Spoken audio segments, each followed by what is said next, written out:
Hello, dear friends. Welcome back to another evening with Echoes of Etheria. Tonight, I want to take you somewhere special. Somewhere where moonlight dances on dark water, where willow branches sweep low over forgotten lakes, and where the boundary between our world and something older, something wilder, becomes thin as mist. We're going deep into the heart of Slavic lands tonight, to meet one of the most haunting, most beautiful, and most misunderstood spirits in all of Eastern European folklore. Her name whispers through the reeds like wind, echoes in the splash of water against stone. The Rusalka. Now, I know what some of you might be thinking. You've heard of mermaids, haven't you? Those half-fish beauties from Greek waters and Danish fairy tales? But let me tell you right now, the Rusalka is something entirely different. She has roots that reach deep into Slavic pagan traditions. She's more complex, more dangerous, and infinitely more tragic. She's not sitting on rocks, combing her hair and dreaming of princes. No, the Rusalka is a spirit born from sorrow, from injustice, from water that holds memory like secrets in its depths. Imagine, if you will, a summer night somewhere in the forests of what is now Russia, or Ukraine or Poland. The air is thick with the scent of birch trees and wild herbs. Crickets sing their endless song, and somewhere in the distance you hear it, the sound of water moving, lapping against a shore. And then rising above that sound, something else. Laughter. Female laughter, light and playful at first, then taking on an edge that makes the hair on the back of your neck stand up. You shouldn't be here. Not at night. Not during that dangerous week in early summer when the spirits leave their watery homes and walk on land. Everyone in the village knows better. Everyone has been warned since childhood. But curiosity is a powerful thing, isn't it? And so you move closer, pushing through the undergrowth until you can see the lakeshore.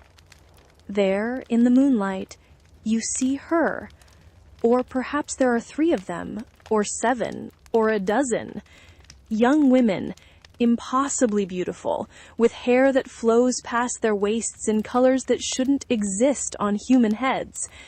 Green like water weeds, silver like moonlight on waves.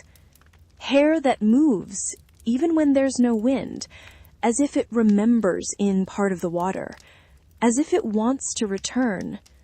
Their skin is pale, so pale it's almost translucent, and in certain angles you can almost see through them to the trees beyond.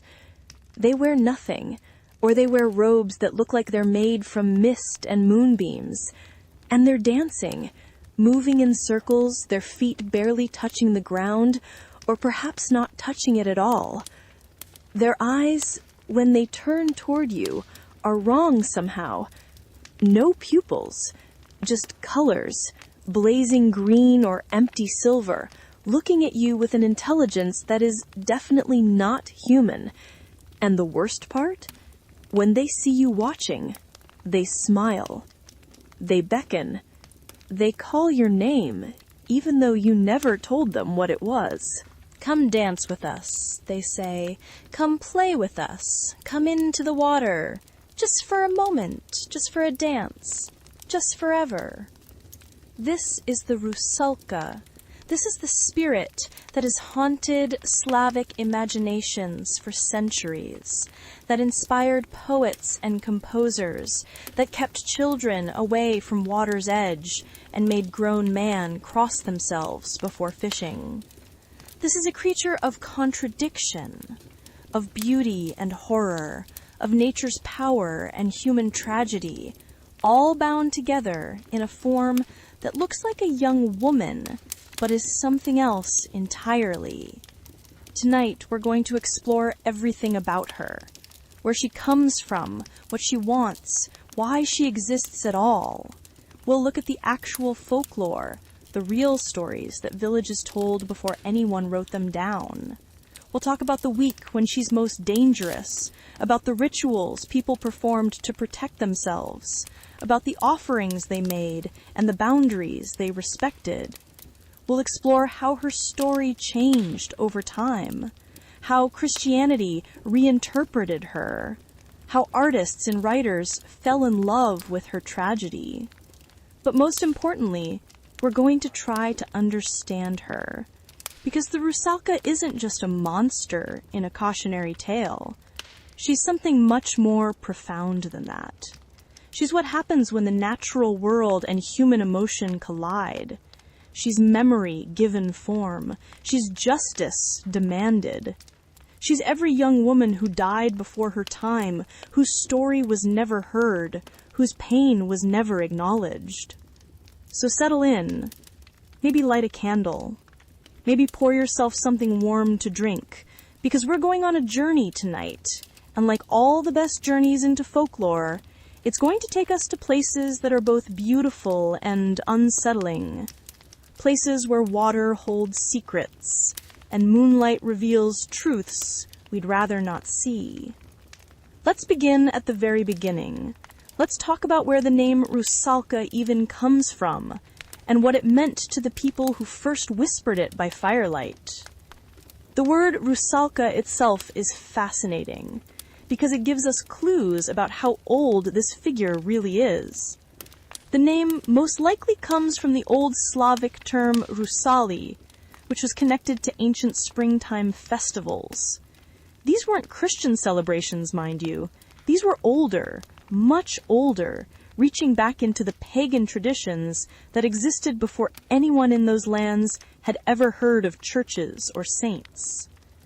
Interestingly enough, scholars believe that Rusali itself probably traces back even further to the Latin word Rosalia, which was associated with a Roman festival of roses, and significantly with commemorations of the dead. Think about that for a moment. The very name of this water spirit connects death, spring flowers, and ancient ritual. It tells us that from the very beginning, the Rusalka was never just a simple creature. She was always tied to the cycles of life and death, to the thin places where one world touches another. In different regions across the vast Slavic lands, she went by different names, each one adding its own shade of meaning to who and what she was. In northern Russia, she might be called a vodyanitsa, linking her directly to water itself. In Ukraine, you'd hear the word mavka or navka, names that come from old words meaning the dead one. In some places, she was simply a vila, though that term could also apply to forest and mountain spirits, showing how the categories weren't always clearly defined in folk belief. The beautiful thing about these naming variations is that they show us how organic, how alive the folklore really was. This wasn't some story handed down unchanged from a single source. The Rusalka was a living part of Slavic culture, adapting to each river, each forest, each community's specific experiences and fears and needs. She was, in a very real sense, everywhere and nowhere at once.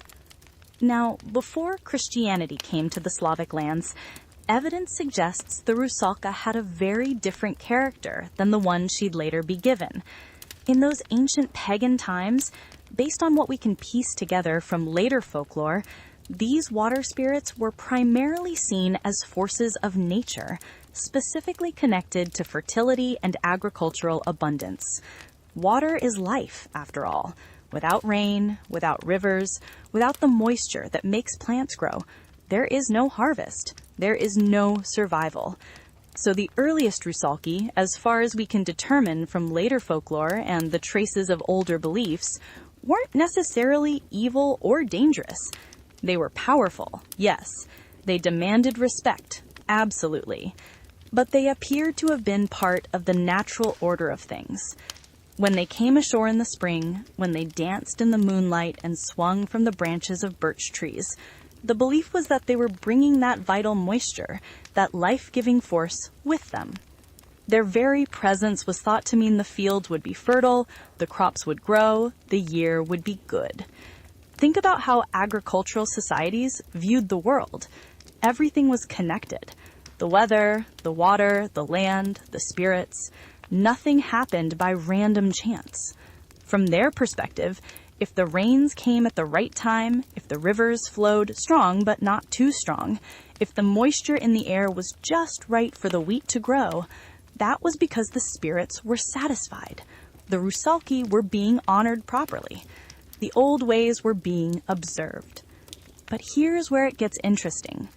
Water is never just one thing. Water gives life, yes, but water also takes life. Rivers flood. People drown. Lakes hide dangers beneath their calm surfaces. And so even in those earliest times, even when the Rusalki were primarily seen as fertility spirits, there was always an edge to them, always a danger, always a reminder that nature's power is not something you can fully control or entirely trust. The people who lived alongside these beliefs understood something modern people often forget. Nature isn't good or evil. It simply is. The same rain that makes your crops grow can destroy your village in a flood. The same water you need to survive can drown you in an instant. The Rusalki embodied that duality. They were blessings and warnings at the same time. Then Christianity arrived, spreading slowly across the Slavic territories over the course of several centuries, from roughly the 9th century onwards. And like everywhere else it went, Christianity didn't simply erase the old beliefs. That's not how belief systems work. Instead, there was a long, complicated process of reinterpretation, of blending, of transforming old pagan spirits into new Christian contexts. For the Rusalka, this transformation was dramatic and in many ways tragic. The old agricultural spirit, the bringer of fertility and rain, was gradually recast as something darker. Christian authorities were naturally suspicious of pagan spirits, and they tended to categorize anything from the old religion as demonic or evil. The Rusalka, once honored and appeased, became something to be feared and avoided entirely. More significantly, her origin story changed. Instead of being natural spirits, manifestations of water itself, Rusalki became the souls of specific dead people, usually young women, usually women who died in ways that were considered improper or sinful by Christian standards. And this is where the Rusalka as we know her from most folklore really begins to take shape. In the Christian reinterpretation, a Rusalka was typically the soul of a woman who drowned, especially if she drowned herself. Suicide was one of the gravest sins in Christian teaching, and those who committed it couldn't be buried in consecrated ground. They became unclean dead, unable to find rest, unable to move on to whatever afterlife awaited them. These restless souls, the stories now said, returned to the water where they died and became Rusalki. Or perhaps she was a young woman who died before marriage, still a virgin. In traditional Slavic society, a woman's expected life path was clear: marriage, children, family. To die before achieving these things was seen as deeply unnatural, a life cut short before it could fulfill its purpose.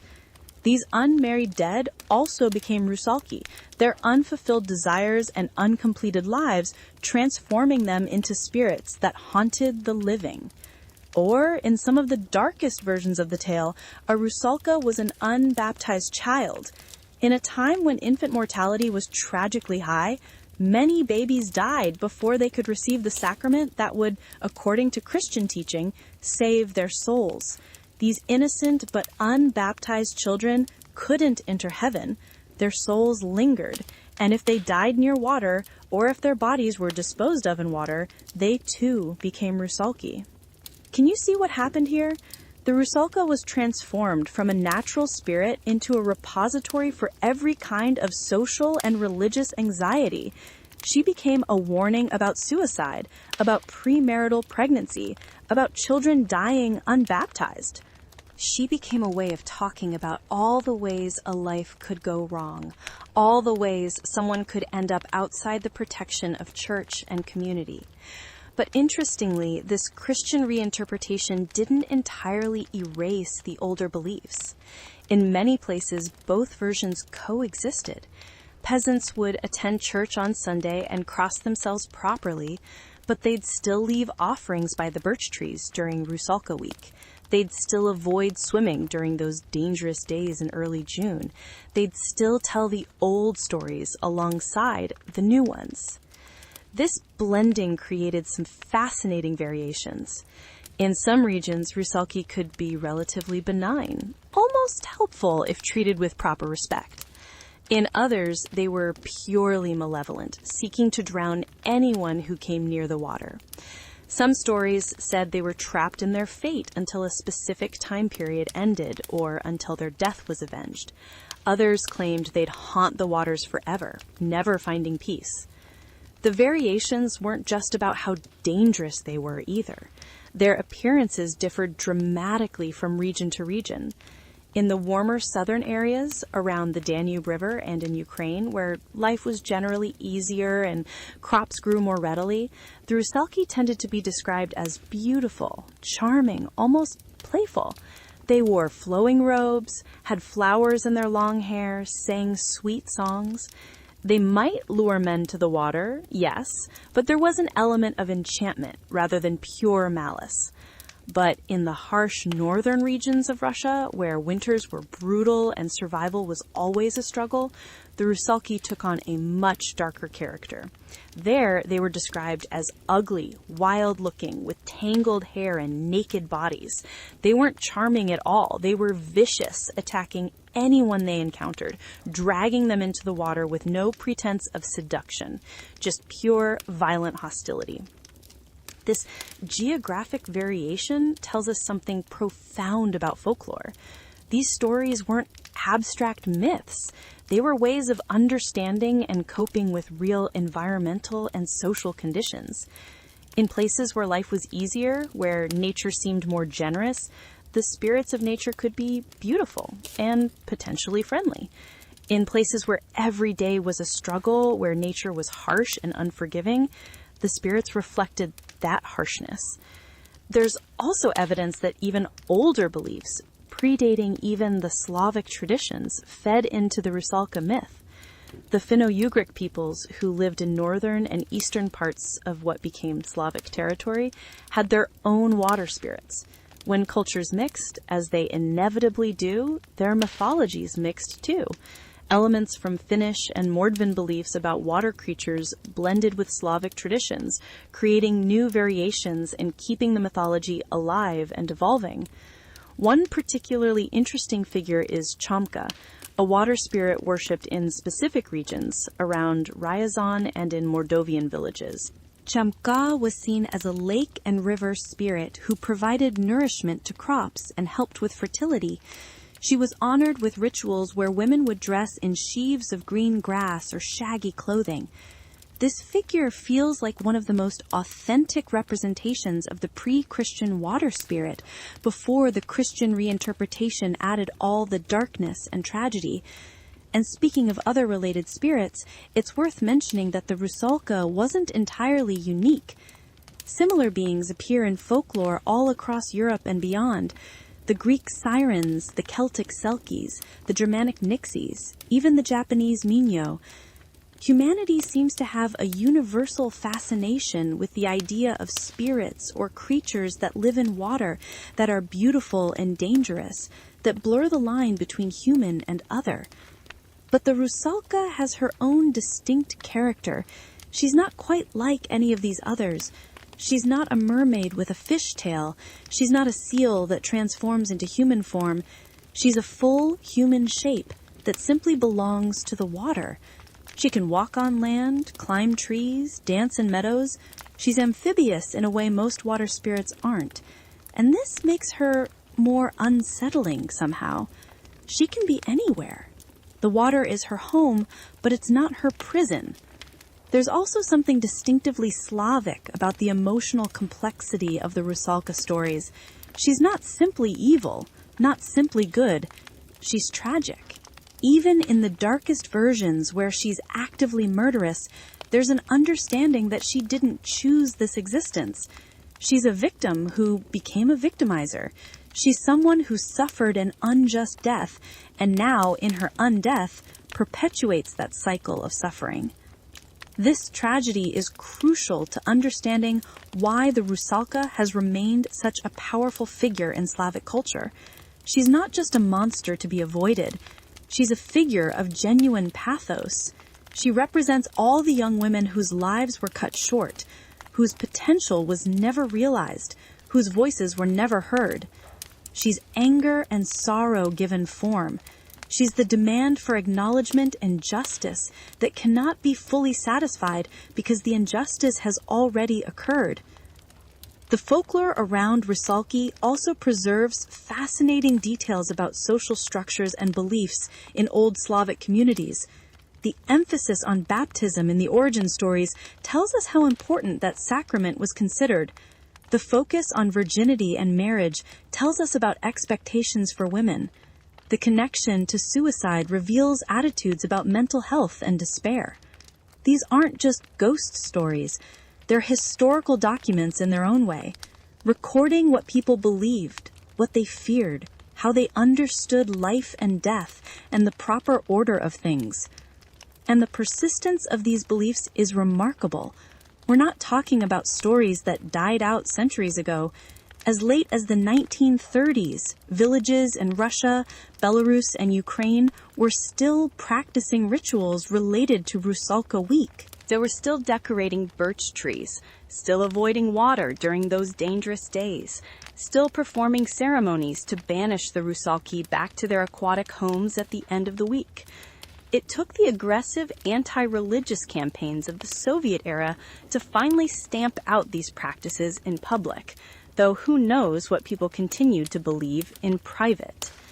Now, let's talk about what a Rusalka actually looks like, because the descriptions we get from folklore are both specific and strangely variable, painting a picture that's somehow consistent in its inconsistency. Almost every account agrees on certain basic features. A Rusalka appears as a young woman, or sometimes as a girl, though never as a child or an old woman.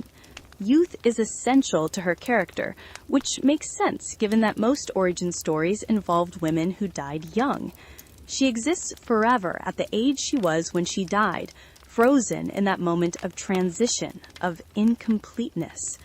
Her hair is one of her most distinctive features, and people couldn't seem to agree on its color, though they all agreed it was remarkable. Some said it was long and blonde, flowing past her waist in golden waves that caught the moonlight. Others insisted it was black as midnight water. Still others claimed it was green, like water weeds or moss, the very color of her aquatic home. Some even said it was silver or white, like moonlight itself had somehow been woven into strands. But whatever its color, everyone agreed on certain qualities. It was always long, extraordinarily long. It was always loose, never braided or pinned up. This detail is more significant than it might seem at first. In traditional Slavic culture, respectable women kept their hair covered, or at least bound. Only children, and significantly, the dead, had their hair completely loose. So the Rusalka's flowing, unbound hair immediately marked her as something outside normal human society. It was one of the ways you could tell she was a spirit, even if everything else about her seemed human. And her hair moved strangely. Even when there was no wind, it seemed to float and wave as if she was still underwater. Some accounts said you could see droplets of water constantly falling from it, as if it never quite dried. Others said it glowed faintly in the dark, providing its own light. Still others claimed that if you got close enough, you could hear it. A soft sound like water moving over stones, a whisper that might have been the river itself speaking through her. Her skin was universally described as pale, not just light-colored, but pale in a way that suggested she'd never seen the sun, or perhaps that she was no longer quite solid. Translucent in some accounts, where you could almost see through her to whatever was behind. White as first snow, people said. Pale as a corpse, the color of someone who'd been underwater for far too long. Some descriptions added specific details that made her appearance even more unsettling. Her arms were said to be disproportionately long, reaching further than human arms should. Her fingers were long and thin, with an abnormal strength in their grip. Once she got hold of you, once those fingers wrapped around your wrist or ankle, you weren't getting free. Not ever. Her eyes received particular attention in the folklore. They were large and luminous, beautiful, but wrong. Most commonly, people said they had no pupils, just solid color, blazing green being the most frequently mentioned, like deep water with light shining through it from below. Or sometimes they were described as empty, colorless, transparent, windows to nothing. When she looked at you, you could feel that gaze, cold as lake water in winter, seeing right through you, seeing parts of you that you didn't want seen. Some accounts said her eyes actually glowed in the dark, providing the only light in a nighttime encounter. Imagine seeing those 2 points of green light floating in the darkness, moving toward you through the trees. Other stories claimed that looking directly into a Rusalka's eyes was dangerous in itself, that her gaze could entrance you, could drain away your will, could make you follow her anywhere she wanted to take you. As for clothing, well, that's where the accounts diverged widely, based on region, time period, and probably the sensibilities of whoever was telling the story. In the oldest, most pagan-influenced traditions, Rusalki were typically described as completely naked.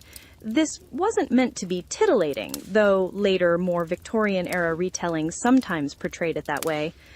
Rather, nudity marked the Rusalka as a creature of nature, untouched by human civilization and its conventions. She had no need for clothing because she wasn't human anymore. In other traditions, particularly those more influenced by Christian modesty, Rusalki wore clothing but of an unusual sort. Robes that seemed to be made from mist or moonlight or the foam of rushing water. Dresses that were white or pale green or silver. Sometimes these garments were described as torn, ragged, which connected to stories about how the woman became a Rusalka, particularly if she'd been murdered or had a violent death. The torn clothes were evidence of trauma, of violence, of a life ripped apart. Some regional variants had Rusalki wearing traditional peasant clothing, the sundresses and shirts of Russian or Ukrainian villages. But again, these clothes were always in poor condition, water-stained, torn, deteriorating. Sometimes they were said to be the very clothes the woman was wearing when she drowned, preserved by the water, but marked by it. In Ukrainian traditions, there's a particularly eerie detail.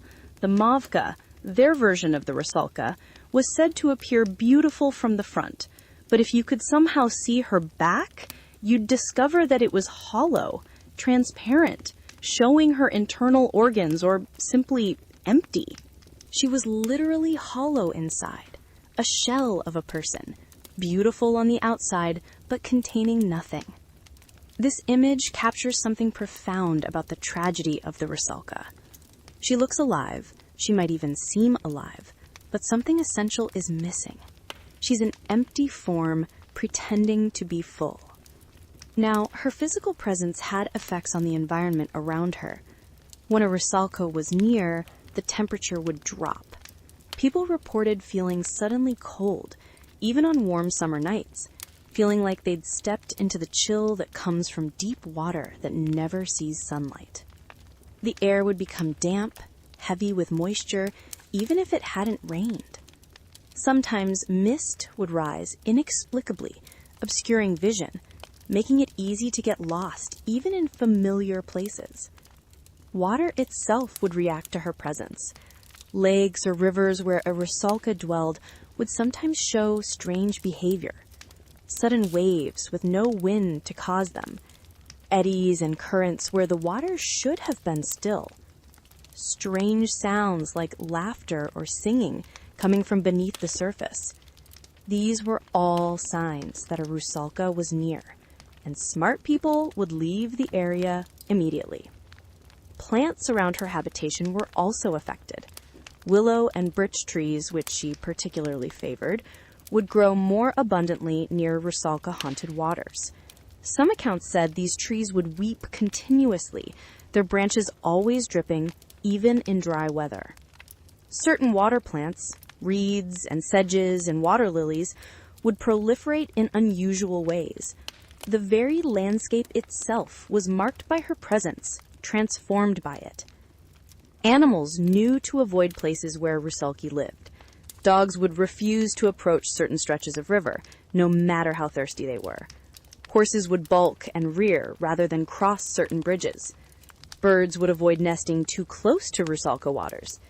Folk wisdom held that if your animals were acting strangely near water, there was probably a good reason for it. So where did individual Rusalki come from? What turned a living woman into this kind of spirit?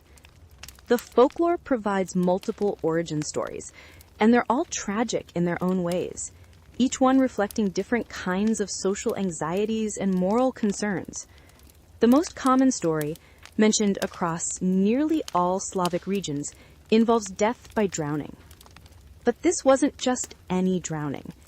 Usually, it was suicide.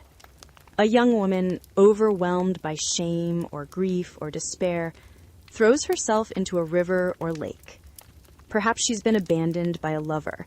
Perhaps she's pregnant out of wedlock and facing social disgrace. Perhaps she's been physically or emotionally abused and sees no other way out. Whatever the specific circumstance, she chooses water as the means of ending her life. In the Christian framework that dominated by the time most of these stories were being recorded, suicide was an unforgivable sin. Those who killed themselves couldn't receive proper burial in consecrated ground. Their souls couldn't enter heaven. They were damned, cut off from salvation. But they also couldn't fully die. Their spirits remained, tied to the place of their death, unable to move on. And so the drowned woman's spirit returns to the water. She becomes something else, something no longer human, but not quite demon either. She becomes a Rusalka. And now, whether from anger or simple nature, she lures other people, especially men, into the water. She makes them feel what she felt. She drowns them as she was drowned, even though she drowned herself. There's a chilling logic to this. The Rusalka creates more victims like herself. She perpetuates the cycle. But folklore also sometimes suggested that if she could drown the man who drove her to suicide, if she could have her revenge, she might finally find peace. Justice, even if it's murderous justice, might free her.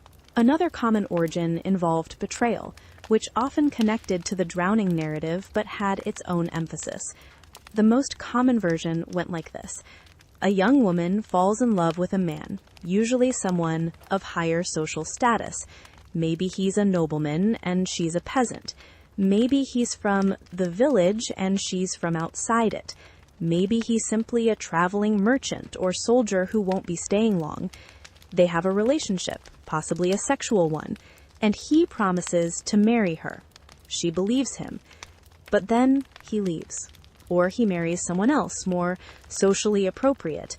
Or he simply reveals that he never meant those promises, that she was just a diversion, someone to pass time with.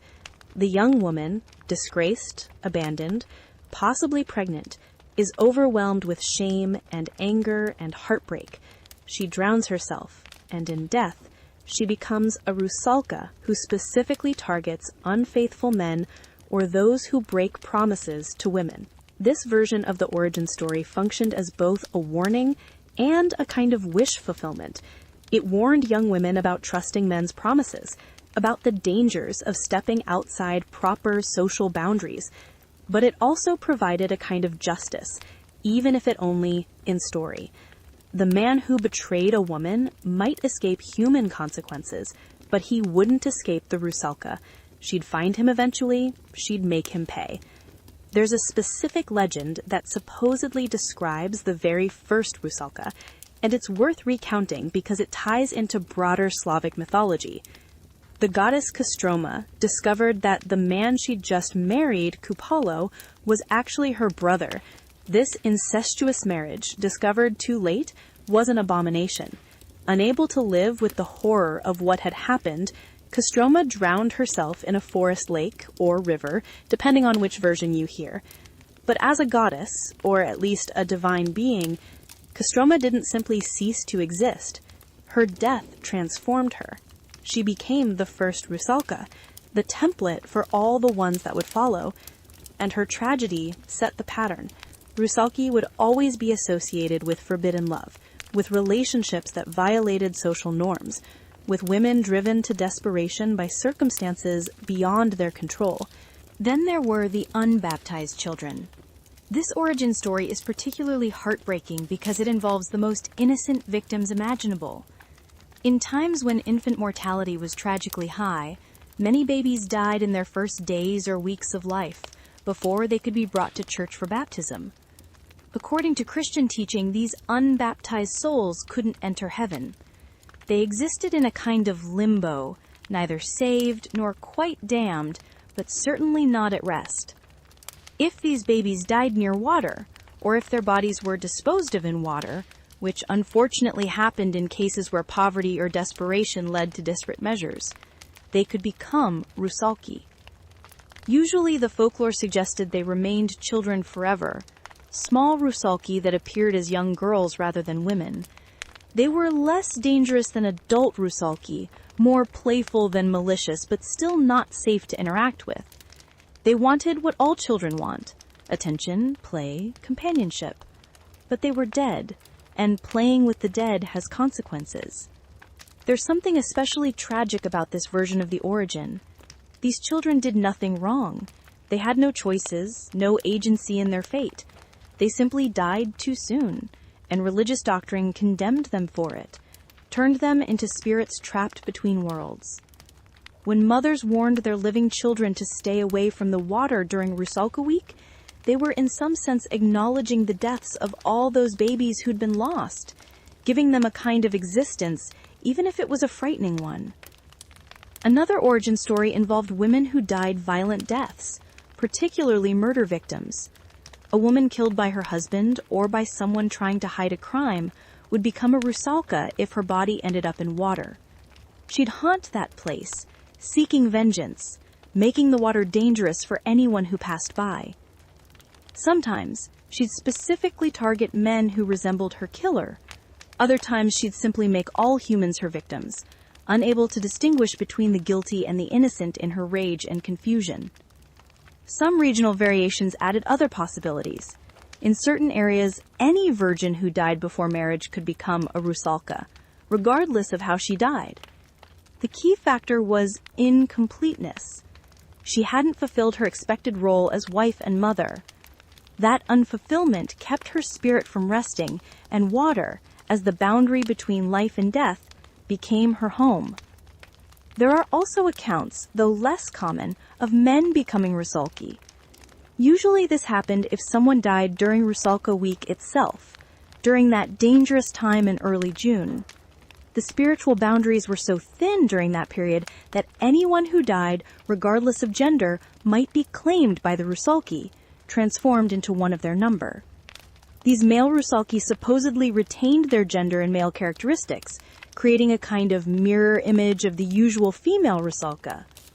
What's fascinating about all these origin stories is that they share common themes: untimely death, social transgression, lack of proper burial, being forgotten or abandoned. These aren't random supernatural occurrences, they're specific social fears given mythological form.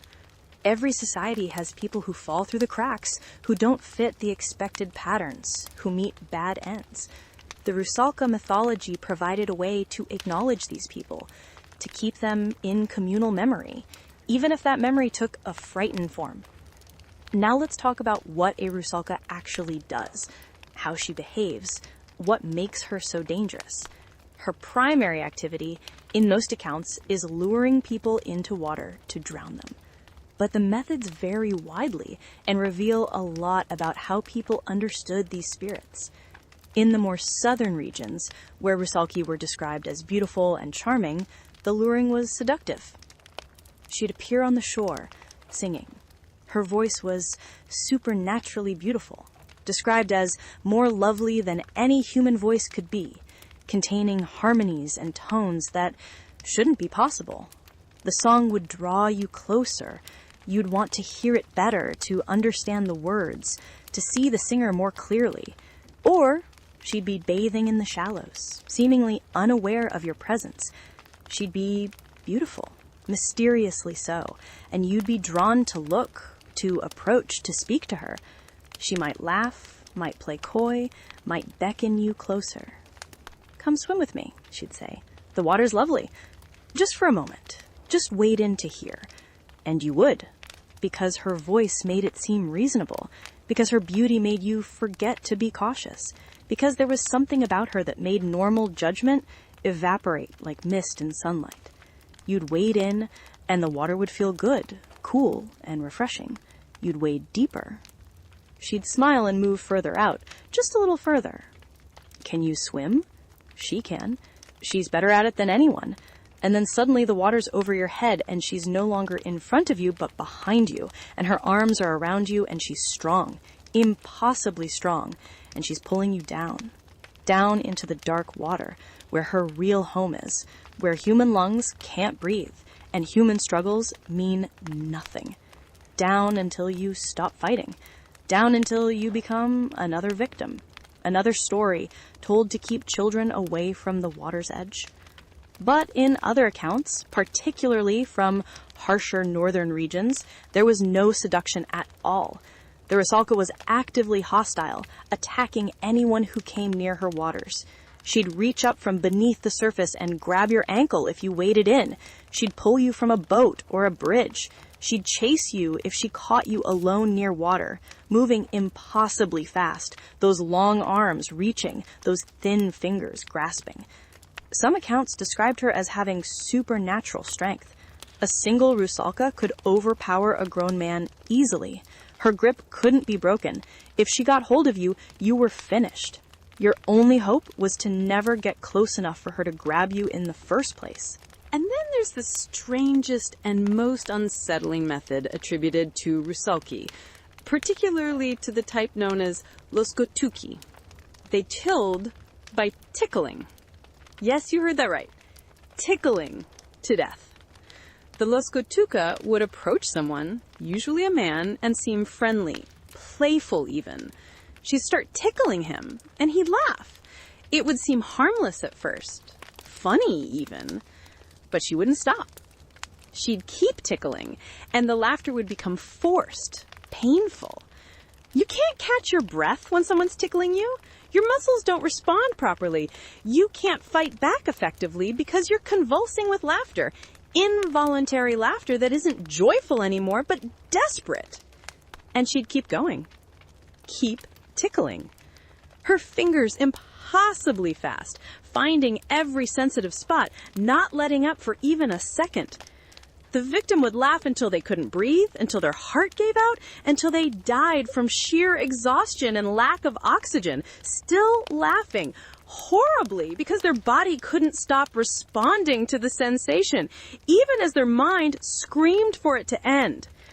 This method appears in enough different accounts from enough different regions that it seems to have been a genuine part of the folklore tradition, not just someone's isolated invention. And when you think about it, it's more psychologically disturbing than simple drowning. It turns something associated with joy and play into an instrument of torture and death. It's a perversion of something innocent, which fits perfectly with the Rusalka being a perversion of young womanhood. The tickling death also emphasizes the Rusalka's alien nature in the folklore. A human woman might use seduction or violence to hurt someone, but this strange, playful, yet deadly approach marks the Rusalka as something that only looks human, something that doesn't quite understand or care about human reactions and boundaries in the way a living person would. Beyond killing people, Rusalki engaged in other activities that made them significant in folk belief. They were particularly associated with dancing. During Rusalka week, they would leave the water at night and gather in forest clearings or meadows. There, under the full moon, they'd form circles and dance. They'd sing as they danced, their voices weaving together in harmonies that could be heard from far away. If a human stumbled upon one of these circle dances, the consequences varied by account. In some stories, the Rusalki would simply ignore the intruder and continue dancing. In others, they'd stop and stare, their pupilless eyes fixed on the unfortunate witness. Sometimes they'd beckon the person to join them. And this is where it got dangerous. If you joined the dance, you couldn't stop. The Rusalki would dance in their circle, round and round, faster and faster. You'd be compelled to keep pace, unable to break free, unable to stop moving. They'd dance all night, and you with them, until dawn came and they vanished back into the water. If you survived, you'd be found collapsed in the meadow, exhausted beyond measure, possibly mad from the experience. Or you wouldn't survive at all. You'd dance until your heart burst, until your feet bled, until exhaustion killed you. And maybe you'd become a Rusalka yourself, joining their midnight revels forever. They also loved trees, particularly birch trees and willows. During Rusalka week, they'd climb into the branches and swing there like children playing. They'd sit in the boughs, combing their long hair with their fingers, singing. Travelers who heard singing coming from trees at night knew to avoid those trees, knew not to look up at what was sitting in the branches. The connection to birch trees is especially significant. Birches were sacred in Old Slavic paganism, associated with female deities and the spirits of the dead. The white bark of the birch was said to represent purity, but also to be the color of death. When Christianity came, birch trees kept their spiritual significance, becoming associated with various church festivals.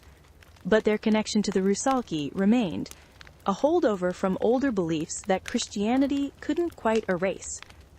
Rusalki could also grant blessings, though this aspect appears more in older, more pagan-influenced stories.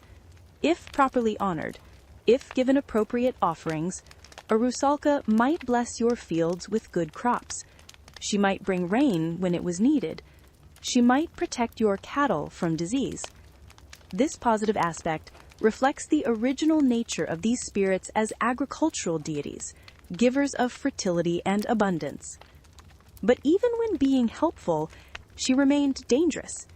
She had to be approached correctly, at the right times, with the right offerings. Get it wrong, offend her, and the blessing would turn to curse. Your crops would fail. Your livestock would die. You might find yourself drowned in the very water you'd come to seeking favor. In some accounts, Rusalki could predict the future, particularly matters related to marriage and death. Young women would sometimes risk approaching a Rusalka during Rusalka week, bringing offerings, asking about their romantic futures. Would they marry? Who would they marry? Would they be happy? The Rusalka might answer, might give cryptic hints, might show visions in the water. But the information came with risk. Knowing too much about your future could itself be dangerous. And the Rusalka's answers weren't always truthful. She might lie, might mislead, might tell you what you wanted to hear just to watch what happened when it didn't come true. Their connection to fertility meant they were also associated with sexuality in complex ways. Some stories portrayed them as seductresses, who lured men not just to drown them, but to have sexual encounters with them. These encounters were always dangerous. A man who slept with a Rusalka might be released unharmed, but would never be the same afterward. He'd be distracted, distant, unable to connect properly with human women. Part of him would always belong to the Rusalka, always long to return to her waters. Or the sexual encounter itself might be the death. In some tales, the Rusalka would drain a man's life force during the act, leaving him a withered husk. This connected to old folk beliefs about female spirits who fed on masculine vital energy, beliefs that appeared in various forms across many cultures. The waters where Rusalki lived became cursed in certain ways. Fish caught there might be dangerous to eat. Water drawn from Rusalka lakes or rivers might make you sick or mad. Some people believe that drinking water from a Rusalka place could transform you, could make you able to hear and see things normal people couldn't, could open your perception to the spirit world. Whether this was blessing or curse depended on your perspective and what you encountered with those new senses. Children were particularly vulnerable to Rusalki. Young children who wandered too close to water, who didn't listen to warnings, might be snatched. Sometimes they were drowned like adult victims. Other times, particularly if the Rusalka had been an unbaptized child herself, the living child might be taken to keep the dead child company. They'd disappear, and days or weeks later, their body would be found floating in the lake or washed up on the shore, showing no signs of violence, but definitely dead. This fear wasn't entirely irrational in a pre-modern agricultural society. Children did drown with tragic frequency. Lakes and rivers were real dangers, especially for unsupervised children. The Rusalka mythology provided both an explanation for these deaths and a powerful motivation to keep children away from water. Fear of the Rusalka was more effective than simply telling children, "Be careful of the water." Now we come to perhaps the most fascinating aspect of Rusalka folklore, the part that shows how deeply embedded these beliefs were in Slavic culture. I'm talking about Rusalka Week, also known as Green Week, Trinity Week, or Rusali. This was a specific period in early June, typically the 7th week after Easter, when the Rusalki were believed to be at their most active and most dangerous. Understanding Rusalka Week requires understanding the Slavic agricultural calendar and how it intertwined with both pagan and Christian traditions. The timing, early June, corresponds to a crucial point in the growing season. Spring has fully arrived, crops are growing, the world is lush and green, but the harvest is still ahead. It's a threshold time, a time of transition, and threshold times are always spiritually significant in folk belief. The week fell between two important Christian festivals, Pentecost and Trinity Sunday, which themselves had absorbed older pagan celebrations. But while the church celebrated the descent of the Holy Spirit and the doctrine of the Trinity, the peasants were observing something much older. They were marking the time when the spirits of the water came ashore, when the boundaries between the human world and the spirit world became dangerously thin. During this week, everything changed. Normal rules didn't quite apply. The Rusalki left their watery homes and walked on land. They climbed into birch trees and willow trees. They danced in meadows and forest clearings. They appeared at crossroads and near villages. They were everywhere, and they were looking for victims, or for justice, or for the acknowledgement they'd been denied in life. The most fundamental rule of Rusalka Week was simple and absolute. Do not go near water. No swimming, obviously, but also no wading, no fishing, no washing clothes in the river, no drawing water if you could possibly avoid it. The Rusalki would be waiting, and they'd be hungry, so to speak, for human company. During this week, even calm, safe waters became deadly traps. Children were kept under particularly close watch. The stories of Rusalki snatching children were frightening enough at any time, but during Rusalka Week, the danger was considered imminent and real. Mothers and grandmothers would tell the stories again, making sure the children understood. See what happens if you go to the lake. See what the Rusalki does to disobedient children? Stay close to home. Listen to your elders. Don't wander off alone. But Rusalka week wasn't just about fear and avoidance. It was also a time of specific rituals, community gatherings, and traditional practices that had been preserved for generations. These rituals served multiple purposes. They honored the dead, particularly those who died untimely deaths. They protected the living from spiritual dangers. They marked the transition between spring and summer. And they created social bonds within the community through shared practice and belief. The birch tree stood at the center of many Rusalka week traditions, and understanding why requires understanding Slavic symbolism. Birch trees, with their distinctive white bark and graceful form, were seen as feminine trees, associated with female deities and female spirits. They were trees of life and death simultaneously.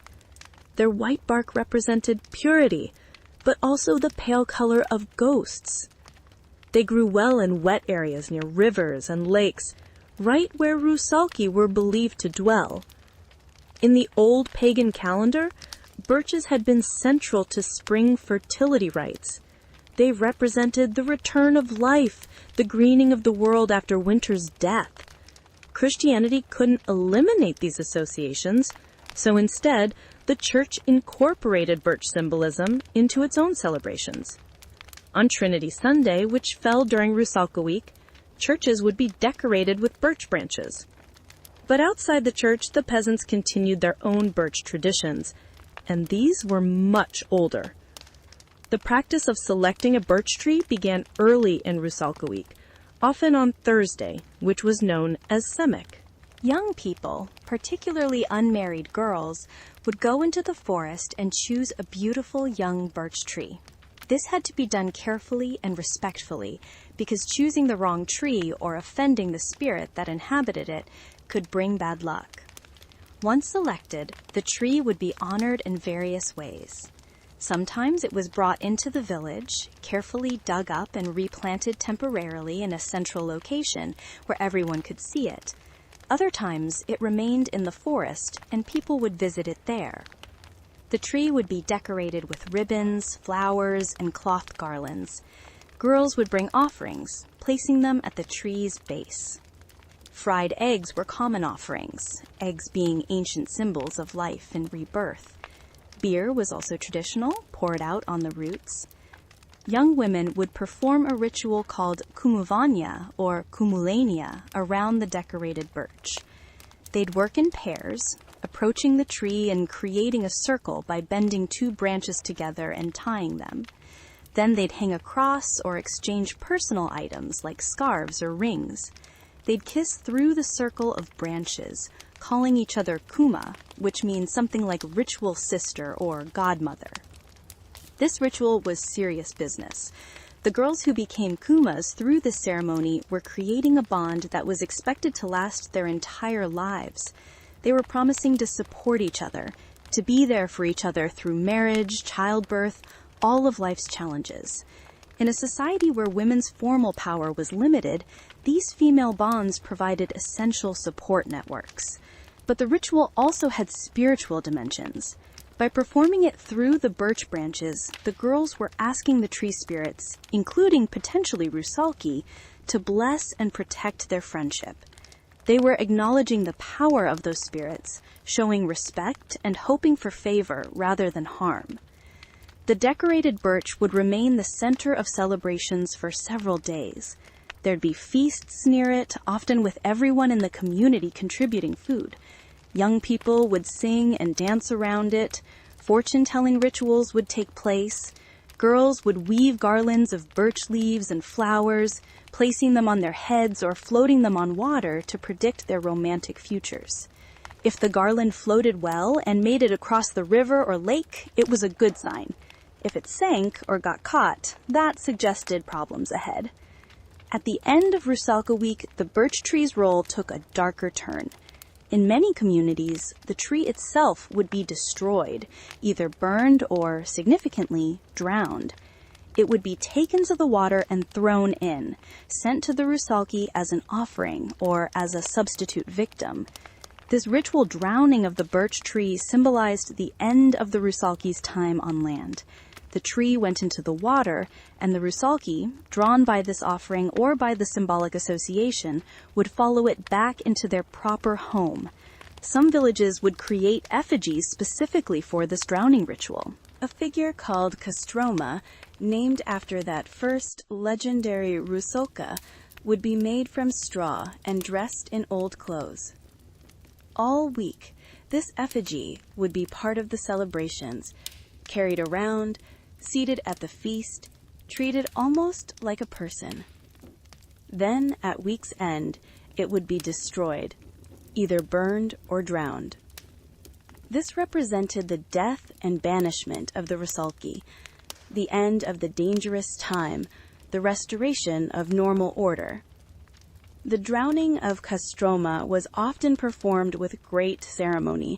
The effigy would be carried in procession to the water, with people singing mourning songs as if at a real funeral. When it was thrown into the water, there'd be wailing and lamentation. This might seem strange, even cruel, given that the Rusalki were considered dangerous, but it reflected the complicated emotions these spirits evoked. They were threats, yes, but they were also tragic figures, victims themselves. Their yearly banishment was necessary, but also sad, an acknowledgement that some injustices can never be fully resolved. Another crucial aspect of Rusalka Week involved commemoration of the dead. This was a time to remember and honor those who died untimely deaths, particularly deaths that kept them from receiving proper burial and Christian rites. Families would visit graves, bringing food and drink. They'd hold memorial services, sometimes right there in the cemetery, sometimes at home. The food left at graves was significant. Traditional offerings included pancakes, which had ancient associations with funeral rites in Slavic culture. Red painted eggs were also common, eggs being symbols of life and resurrection, but painted red to acknowledge the blood and pain of death. Bread, cheese, and milk products were standard, and alcohol, particularly horilka in Ukraine and samogan in Russia, would be poured directly onto the graves, feeding the dead in the spirit world. This wasn't just about individual families remembering their own dead. It was community-wide acknowledgement of all the deaths that haunted the margins of social memory. Those babies who died unbaptized, those women who killed themselves in desperation, those murder victims whose deaths were never solved, those people who died alone and forgotten. Rusalka Week said, "We remember, we acknowledge, we honor you, even though you frighten us." The rituals during this week also had practical, protective purposes. Homes would be purified and protected against spiritual intrusion. This involved both Christian methods and older practices. A priest might bless the house with holy water and prayers, but people would also hang wormwood and other bitter herbs around doors and windows. These herbs, particularly wormwood, were believed to repel Rusalki. The bitter taste was offensive to spirits, or perhaps it disrupted the enchantments they used to lure victims. Iron was also used for protection. Iron nails would be driven into door frames. Horseshoes were hung over entrances. Iron had ancient associations with protection against supernatural beings across many cultures. It was of the earth, forged by fire, practical and solid, and these qualities somehow made it proof against spiritual influences. Garlic served a similar protective function, especially in Ukrainian traditions. Cloves of garlic would be braided into girls' hair or hung around necks. Some people would rub garlic on themselves or their children despite the smell, believing it would make them invisible or repellent to Rusalki. Garlic had strong associations with life and health, used in cooking and medicine, and this life force was thought to be antagonistic to the dead. During Rusalka week, people would also decorate their homes with specific types of greenery. Fresh birch branches, already mentioned in connection with the ritual trees, would be brought inside and hung from rafters. Maple and poplar branches were also used. These weren't just decoration. They were believed to bring the life force, the vital energy of growing things, into the home, creating an environment where the Rusalki, spirits of death and water, couldn't easily enter. Fields and livestock also received special protection during this week. Farmers would walk the boundaries of their property, sometimes with a priest who'd perform blessings, sometimes alone, carrying protective herbs and iron tools. They'd mark boundaries with crosses carved from rowan wood, another tree with strong protective associations. Sometimes crosses would be literally dug into the earth of the fields, buried where they couldn't be seen, but where their protective power would remain. Livestock were particularly vulnerable, or so people believed. Animals couldn't understand the danger, couldn't avoid water, couldn't recognize a Rusalki. So extra precautions were needed. Horses might have wormwood braided into their manes and tails. Cows would have protective amulets hung around their necks. Sometimes the animals would be fumigated with smoke from burning protective herbs, the smoke passing over them, purifying and protecting. The agricultural significance of Rusalka week cannot be overstated. Remember, this fell during a critical time in the growing season. By early June in the Slavic lands, the crops were well established, but still vulnerable. They needed exactly the right conditions, enough rain to keep growing, enough sun to ripen, protection from hail, storms, and pests. The Rusalki, as spirits of water, were believed to control rain and moisture. This connection to their ancient role as fertility spirits hadn't been entirely forgotten, even in the more Christian-influenced folklore. So while people feared the Rusalki and protected themselves against them, they also sought their favor for the crops. This created an interesting tension in the rituals. You had to show respect to the Rusalki, had to honor them, had to acknowledge their power, but you also couldn't get too close, couldn't invite them into your life too fully because they were dangerous. The rituals tried to walk this fine line, give offerings but from a safe distance, show respect but also maintain boundaries, ask for blessings while simultaneously protecting yourself against curses. The timing of the Rusalka week rituals also reflected agricultural needs. At the beginning of the week, when the Rusalki were believed to leave the water, people wanted their blessing for rain and crop growth. So the early rituals focused on honoring them, inviting their favorable attention. But by the end of the week, the thinking changed. The crops had received enough moisture. Now what was needed was drier weather, sunshine to help everything ripen. So the end-of-week rituals focused on sending the Rusalki away, banishing them back to the water, ending their influence on the weather. The drowning of the birch tree or the Kostroma effigy thus had a practical, symbolic purpose. It was saying, thank you for the rain, but now we need you to go back where you belong. We need sunshine. We need dry weather for haying. The growing season is transitioning from the wet spring to the drier summer, and you need to transition too, back into your watery home. Interestingly, as late as the 1930s, these rituals were still being performed in rural areas of Russia, Ukraine, and Belarus. Ethnographers and folklorists were able to document them, to photograph them, to record people's explanations of what they were doing and why. This is remarkable when you consider that by the 1930s, these were supposedly modern nations. The Russian Revolution had occurred, the Soviet Union was industrializing, promoting scientific atheism, actively suppressing religious practice. But folk belief runs deep. In the villages, far from the cities, people continued practices that their great-great-grandparents had performed. They might attend Communist Party meetings and mouth the proper atheist slogans during the day. But come Rusalka week, they'd still decorate the birch trees, still warn their children about the water, and still perform the old rituals to protect their crops and homes. It was the Soviet authorities who finally managed to stamp out the public practice of these traditions, at least on the surface. In the 1930s, during Stalin's most repressive period, traditional festivals were banned, priests were persecuted. Any practice that smacked of the old ways became politically dangerous. People could still believe privately, could still teach their children the old stories at home, but public rituals ended. Yet the beliefs didn't entirely die.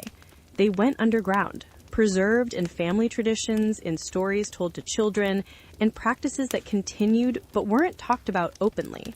And after the Soviet Union fell, there was a resurgence of interest in these old traditions. People who remembered their grandparents talking about Rusalka Week began researching and trying to revive the practices. Folk festivals started incorporating elements of the old rituals. The Rusalka was reclaimed as part of cultural heritage.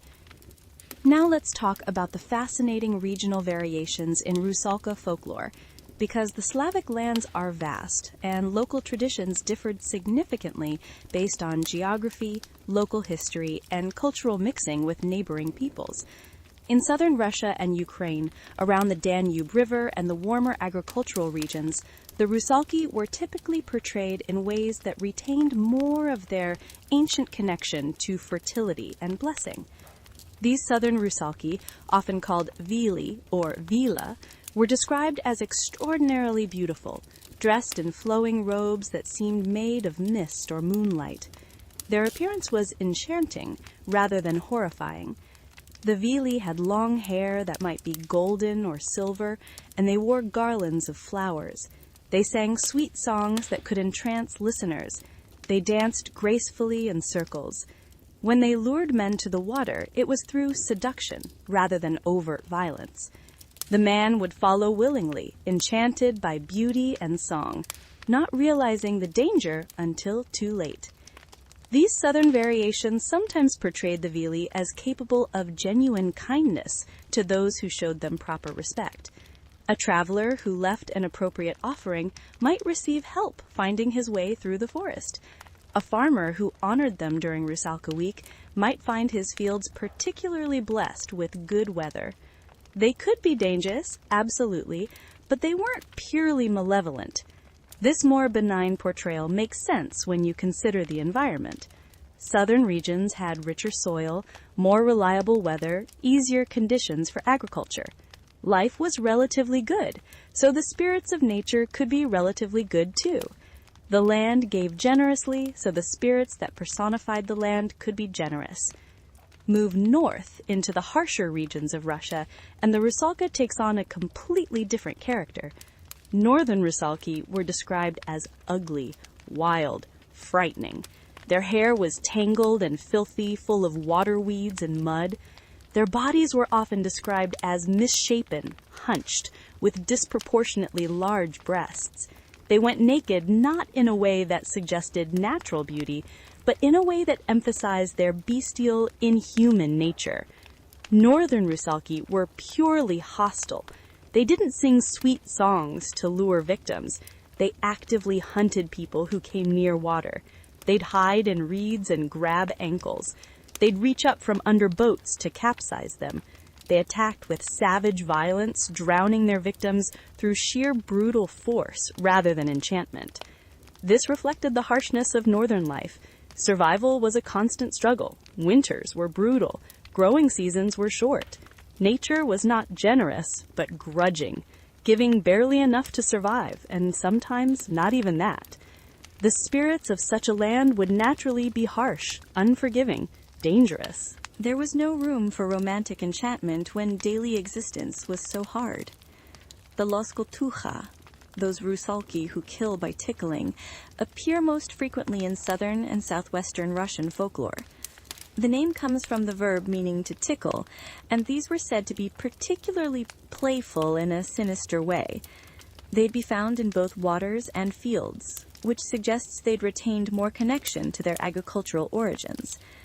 Their method of killing, while lethal, had a quality of game playing, of perverse enjoyment, that wasn't present in the straightforward drownings of northern Rusalki. In Ukrainian tradition, the mavka represents a particularly fascinating variation. The Mavka appears as a beautiful young woman from the front, with long green hair and an enchanting face. But if you could somehow see her from behind, you'd discover that her back is hollow or transparent, showing her internal organs or simply empty space. She's literally hollow, a shell of a person. This image is psychologically complex and has been interpreted as a powerful metaphor. The Mavka looks alive, looks whole, but she's missing something essential. The outside is perfect, but the inside is damaged or absent. This could be seen as representing the kind of spiritual and emotional damage that leads to becoming a Rusalka in the first place.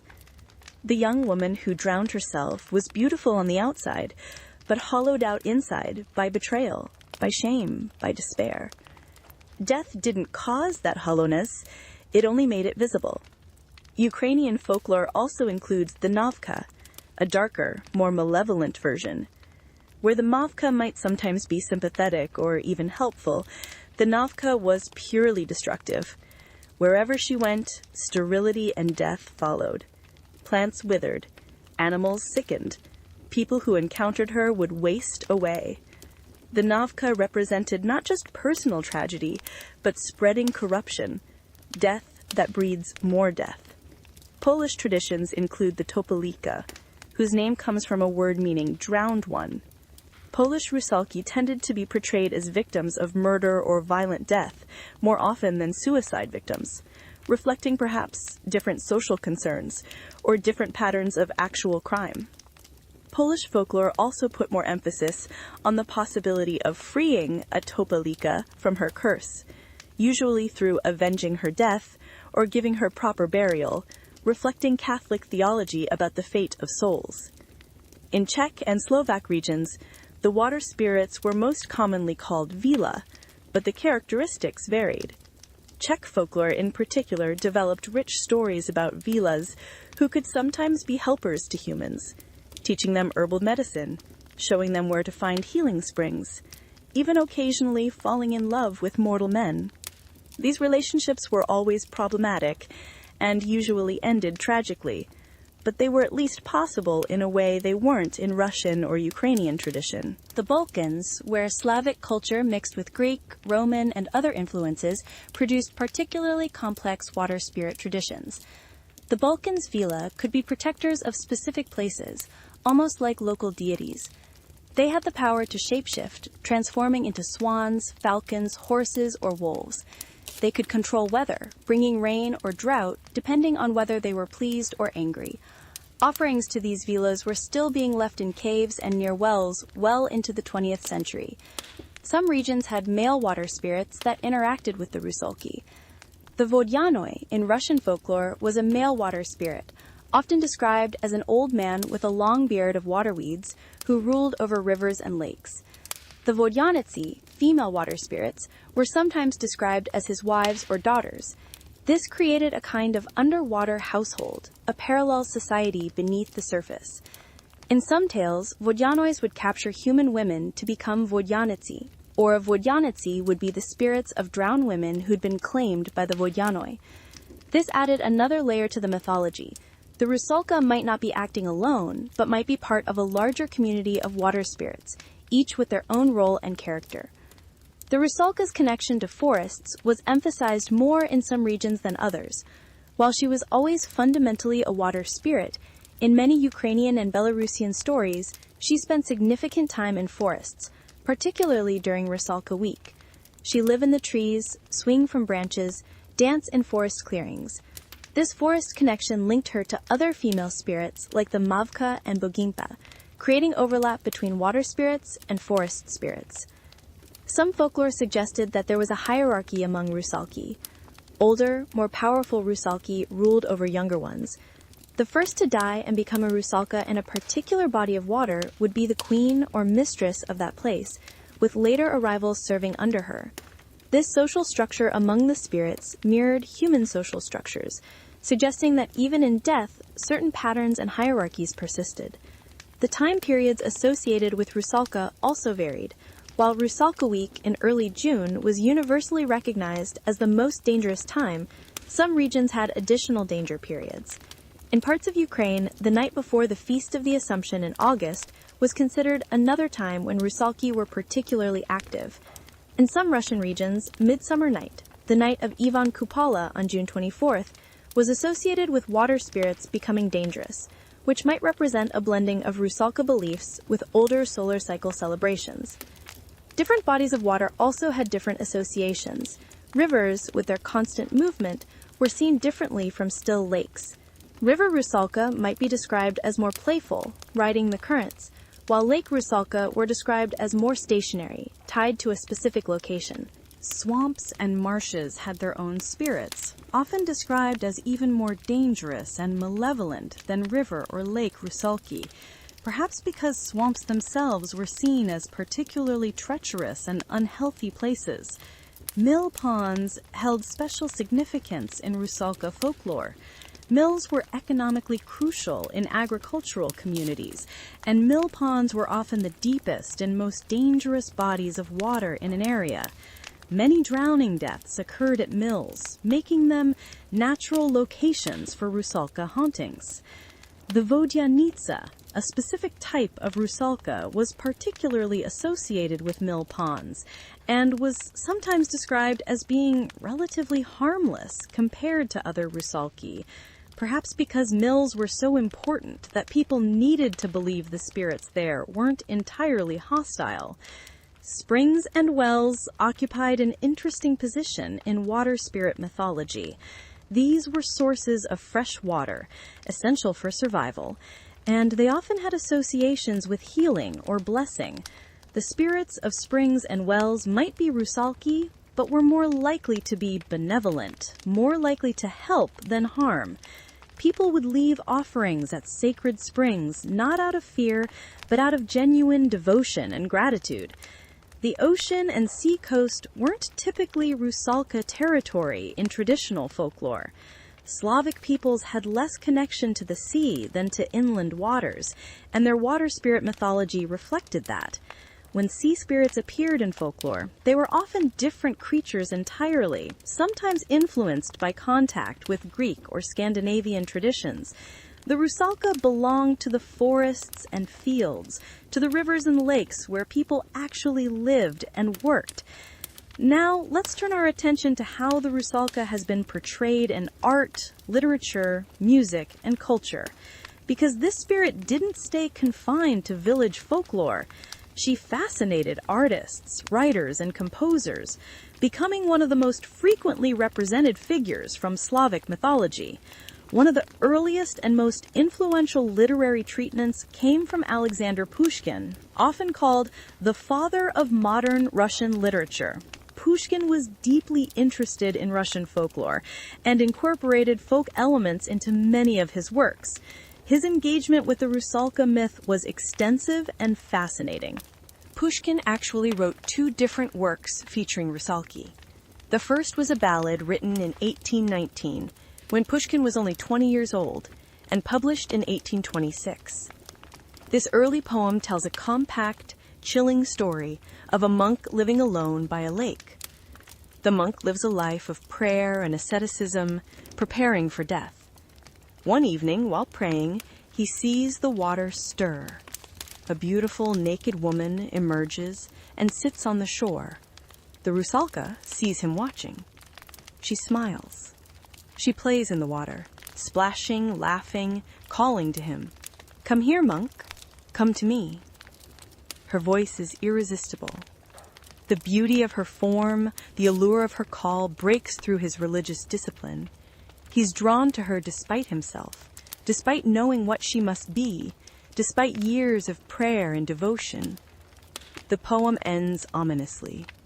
Days later, local children find a wet, gray beard floating in the water. The monk is dead, drowned, seduced and killed by the Rusalka. His years of holy living, his preparation for a proper Christian death, all meaningless in the face of the water spirit's power. This early ballad established several elements that would become central to literary treatments of Rusalki. The tension between Christian discipline and pagan allure, the irresistible nature of the Rusalka's beauty, the tragic inevitability of the encounter, And, importantly, the Rusalka's active agency. She's not a passive symbol. She acts, she chooses, she deliberately seduces and kills. But Pushkin's more extensive treatment came later, in an unfinished dramatic work simply titled The Water Nymph, written primarily between 1829 and 1832, though he returned to it several times. This was a play, meant to be performed, though Pushkin never completed it. Nevertheless, what exists is substantial and psychologically complex. The play tells the story of a miller's daughter who falls in love with a prince. The prince visits her, courts her, makes promises. They have a relationship, but then the prince decides to marry a princess of his own rank, someone socially appropriate. He abandons the miller's daughter, who is now pregnant. She confronts him by the river, and he essentially tells her too bad. He's marrying someone else, their relationship is over. Unable to bear the shame and heartbreak, the miller's daughter throws herself into the river and drowns. But death doesn't end her story. She becomes a Rusalka. Moreover, she gives birth underwater, and her daughter is also a Rusalka from birth, a small water spirit growing up in the river. Years pass. The prince's marriage to the princess is unhappy. He's haunted by guilt over what he did. He returns to the river, perhaps seeking the miller's daughter, perhaps seeking absolution. There, he encounters his daughter, the child Rusalka, though he doesn't know who she is. She plays with him innocently, but there's a sense of doom building. The adult Rusalka watches from the water, waiting. The play breaks off before the final confrontation, but the trajectory is clear. The Rusalka will have her revenge. The prince will pay for his betrayal, probably with his life, and his innocent daughter, created from that betrayal, will be the instrument. What makes Pushkin's treatment sophisticated is his focus on the social and psychological dimensions of the story. The prince isn't simply evil. He's weak, selfish, but not malicious. He does what society expects of him, marrying appropriately. And he probably genuinely believed he could have both the peasant girl and the proper marriage. The miller's daughter isn't simply a victim. She has agency, makes choices, loves perhaps unwisely, but genuinely. And when she becomes a Rusalka, she retains that psychological complexity. She's not just a monster.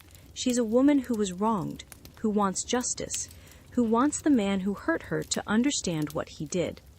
Her revenge isn't mindless violence. It's personal, specific, aimed at the one person who destroyed her life.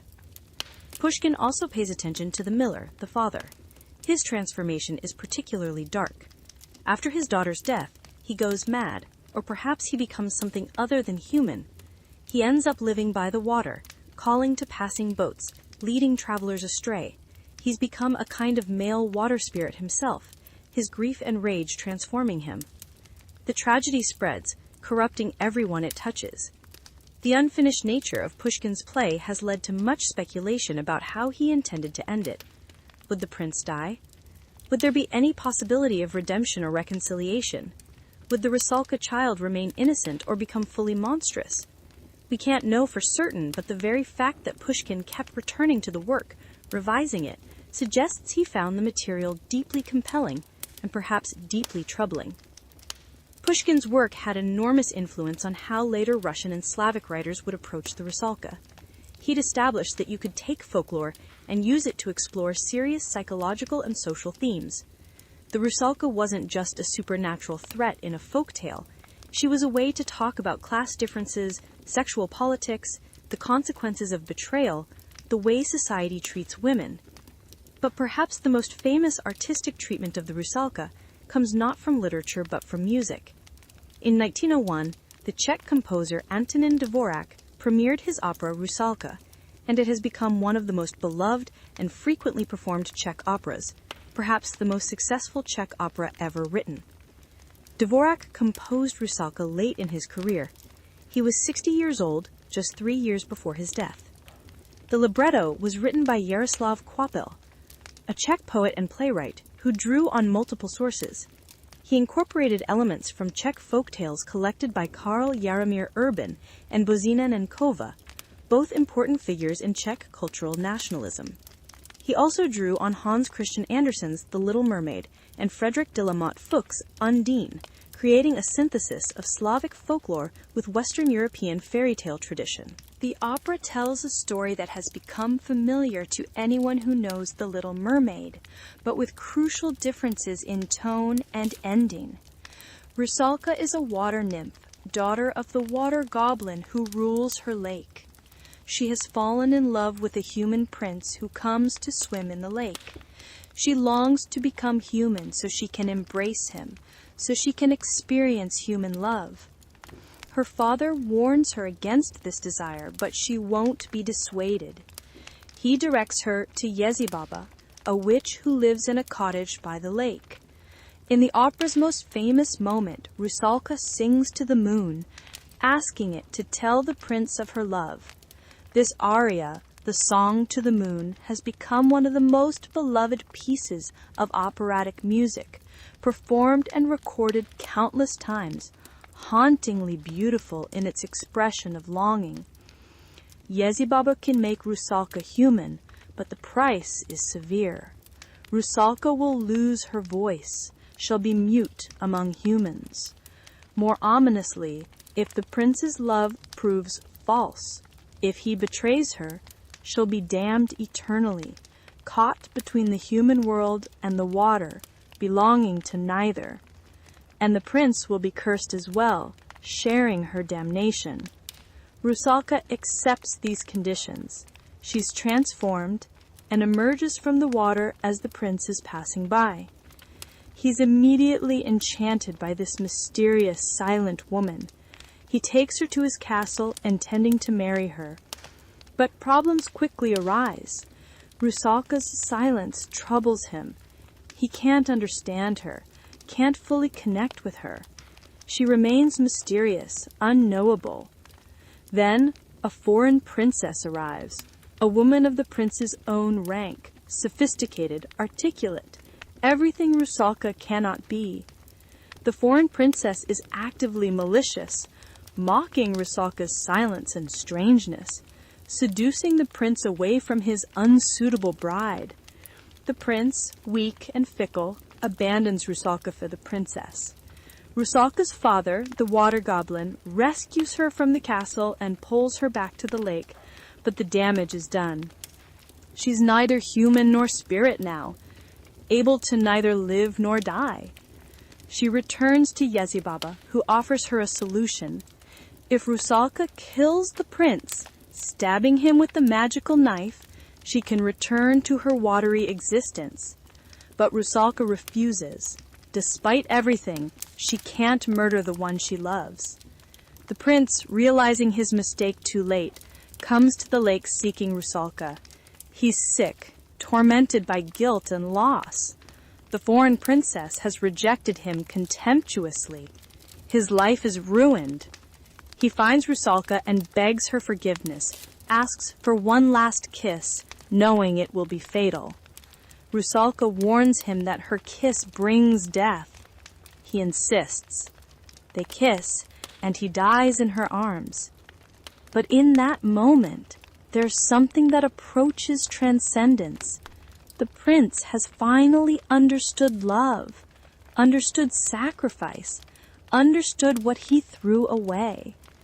Rusalka has experienced the human love she wanted, even though it came at this terrible cost. She thanks him for allowing her to know love, then descends into the depths with the other spirits, her fate sealed, but somehow, in a strange way, fulfilled. Dvorak's music for Rusalka is extraordinary. The score is lush, romantic, shimmering with orchestral colors that evoke water, moonlight, and the natural world. He uses leitmotifs in the Wagnerian tradition, but more sparingly, more clearly. There's a specific four-note motif that appears throughout the opera, representing what some scholars call water magic and others call frustrated yearning. That shift in interpretation tells us something about how perspectives on the opera have evolved over time, from seeing it as a fairy tale to understanding it as a psychological drama. The Song to the Moon deserves special attention. Sung in the first act, it's Rusalka's prayer to the moon, asking it to tell her beloved that she's waiting for him. The melody is achingly beautiful, the orchestration ethereal. It captures perfectly the mixture of hope and melancholy, desire and foreknowledge of tragedy that characterizes Rusalka as a figure. Countless sopranos have made this aria a signature piece, and it's been featured in films and television, introducing the Rusalka to audiences who might never see the full opera.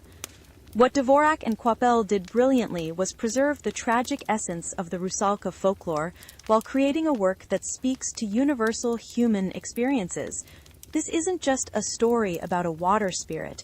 It's about the longing to transcend one's nature, to reach for something beyond what's possible.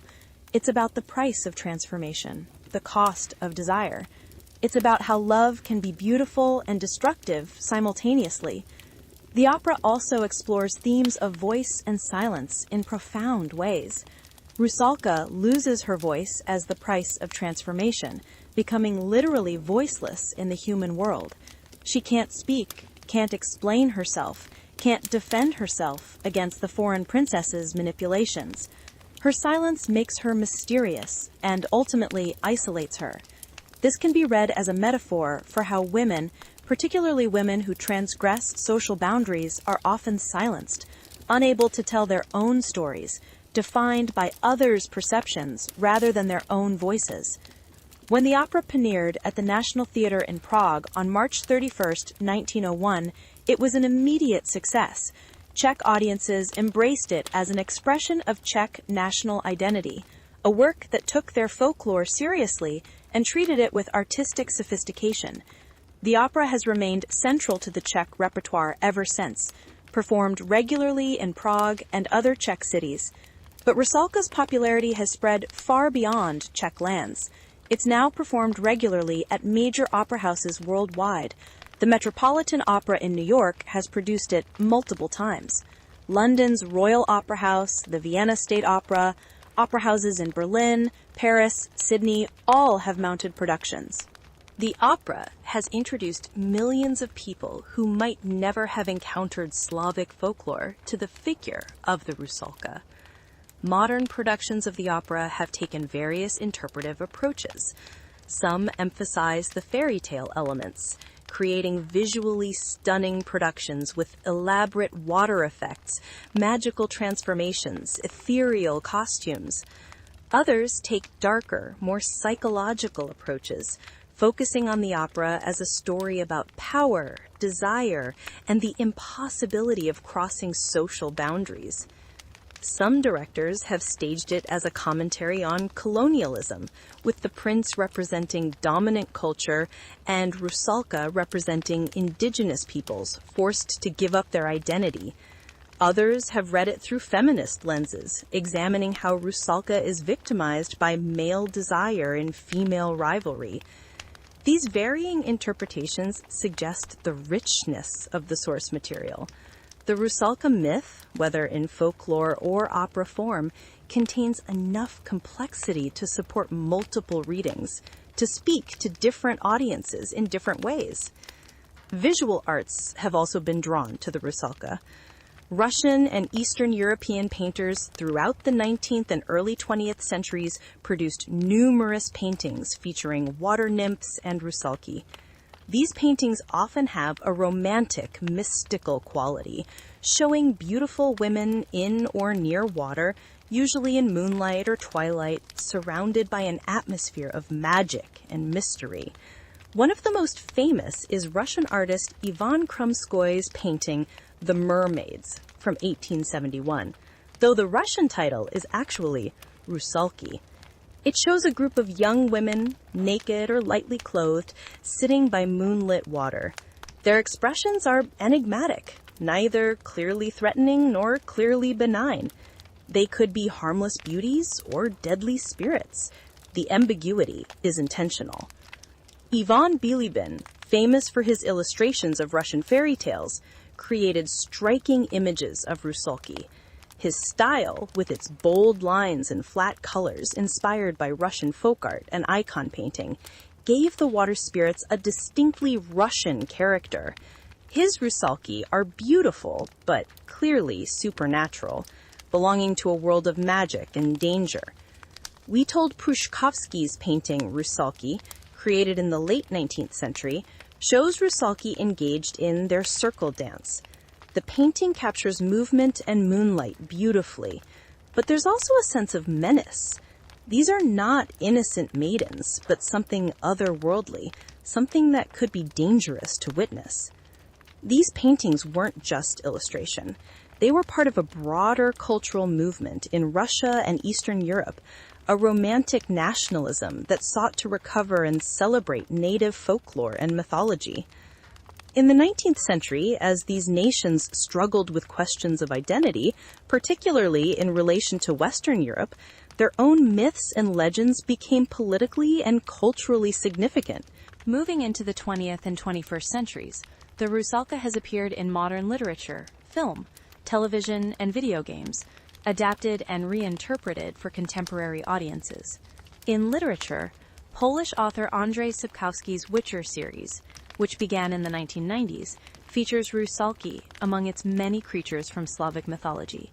In The Last Wish, the first collection of Witcher stories, the protagonist, Geralt, encounters a creature called a Shinez who is in love with a Rusalka. Sapkowski's treatment is darker than many modern fantasy adaptations, preserving some of the genuine danger and tragedy of the folkloric Rusalki. The Witcher series, particularly after being adapted into a popular video game franchise and then a Netflix series, has introduced Slavic mythology to a global audience. Millions of people have now encountered Rusalki, Leshis, Vadjanois, and other Slavic spirits through these popular media, even if the adaptations sometimes simplify or alter the original folklore. Catherine Arden's Winter Night trilogy, beginning with The Bear and the Nightingale, published in 2017, features a Rusalka character. Arden's treatment is more sympathetic than traditional folklore, presenting the Rusalka as an ally to the protagonist Vasya. This reflects a modern tendency to reclaim these female spirits, to emphasize their victimhood and their agency, rather than simply their danger. Christopher Bowman's 2012 novel, The Necromancer's House, also features a Rusalka, drawing on the folklore's darker elements while placing them in a contemporary setting. The mixing of ancient Slavic spirits with modern America creates interesting tensions and allows exploration of how old myths might function in new contexts. In film, there have been numerous adaptations and references. A particularly notable one is a 1997 animated short film by Alexander Petrov, simply titled Rusalka. Petrov used an incredible technique, painting with oils on glass, creating each frame by hand and filming it before partially destroying it to create the next frame. The result is visually stunning, dreamlike, perfectly suited to the ethereal nature of the subject matter. The film was nominated for an Academy Award and remains one of the most beautiful animated interpretations of Slavic folklore. The persistence of the Rusalka in popular culture speaks to something essential in the myth. Unlike some folkloric creatures that feel dated or specific to their original context, the Rusalka continues to resonate. Her story of transformation, betrayal, revenge, and tragedy speaks to timeless human concerns. She embodies the danger and allure of water, yes, but also the danger and allure of desire itself, of reaching for something beyond your grasp, of the price paid for transformation. Modern interpretations have also explored environmental themes through the Rusalka. As water spirits who can bless or curse crops, who control rain and moisture, Rusalki naturally lend themselves to eco-critical readings. Some contemporary storytellers have reimagined them as spirits of waters that have been polluted or destroyed by human activity, seeking revenge against those who've damaged their homes. This adds a layer of social commentary, making the Rusalka a symbol of nature's response to human destructiveness. Feminist readings of Rusalka tales have become increasingly common and sophisticated. These readings emphasize how the Rusalka represents women who've been victimized by patriarchal society.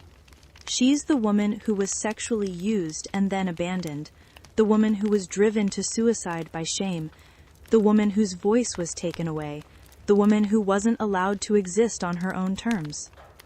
Her transformation into a dangerous spirit can be read as rage against these injustices, as power finally claimed by those who were powerless in life.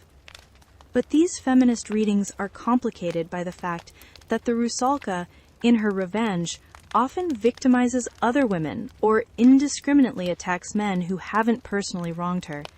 She perpetuates cycles of violence and trauma. Some modern retellings have grappled with this complexity, trying to imagine scenarios where the Rusalka might find healing or justice without continuing the cycle of harm. There's also been increased attention to the Rusalka as a figure of liminality, of existing between categories. She's neither alive nor dead, neither human nor entirely spirit, neither completely good nor completely evil. She exists in water, itself a liminal substance, neither solid nor air. She's most active during liminal times, during those threshold weeks between seasons.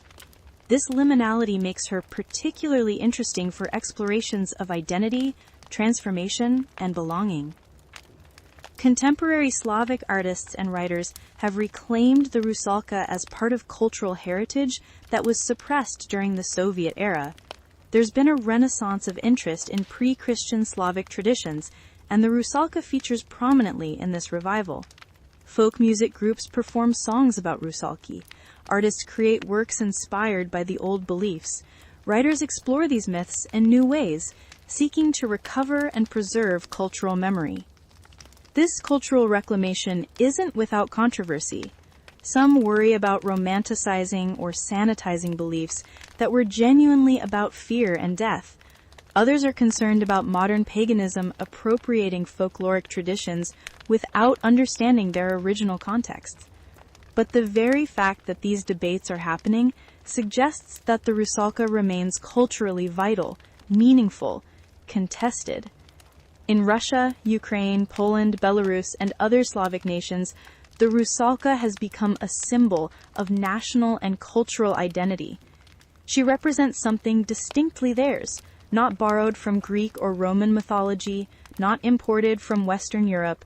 She's homegrown, rooted in the specific landscapes and histories of Slavic peoples. During times of political upheaval or cultural anxiety, she becomes even more significant as a marker of identity, a connection to ancestral traditions.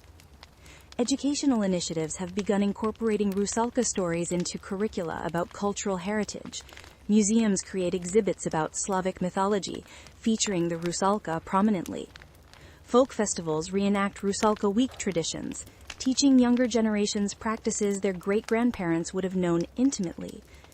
There's a conscious effort to preserve these traditions before the last generation that remembers them firsthand passes away.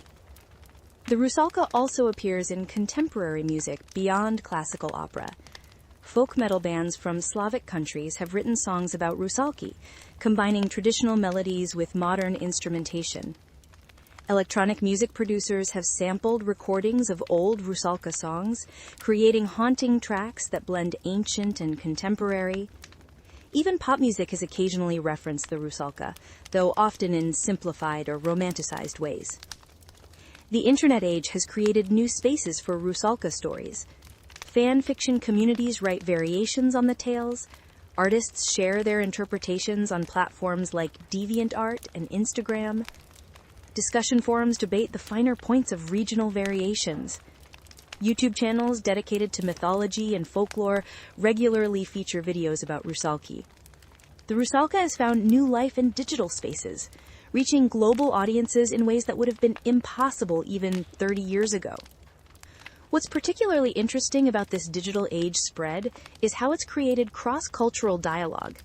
People from non-Slavic backgrounds are encountering and engaging with the Rusalka, asking questions, creating their own interpretations.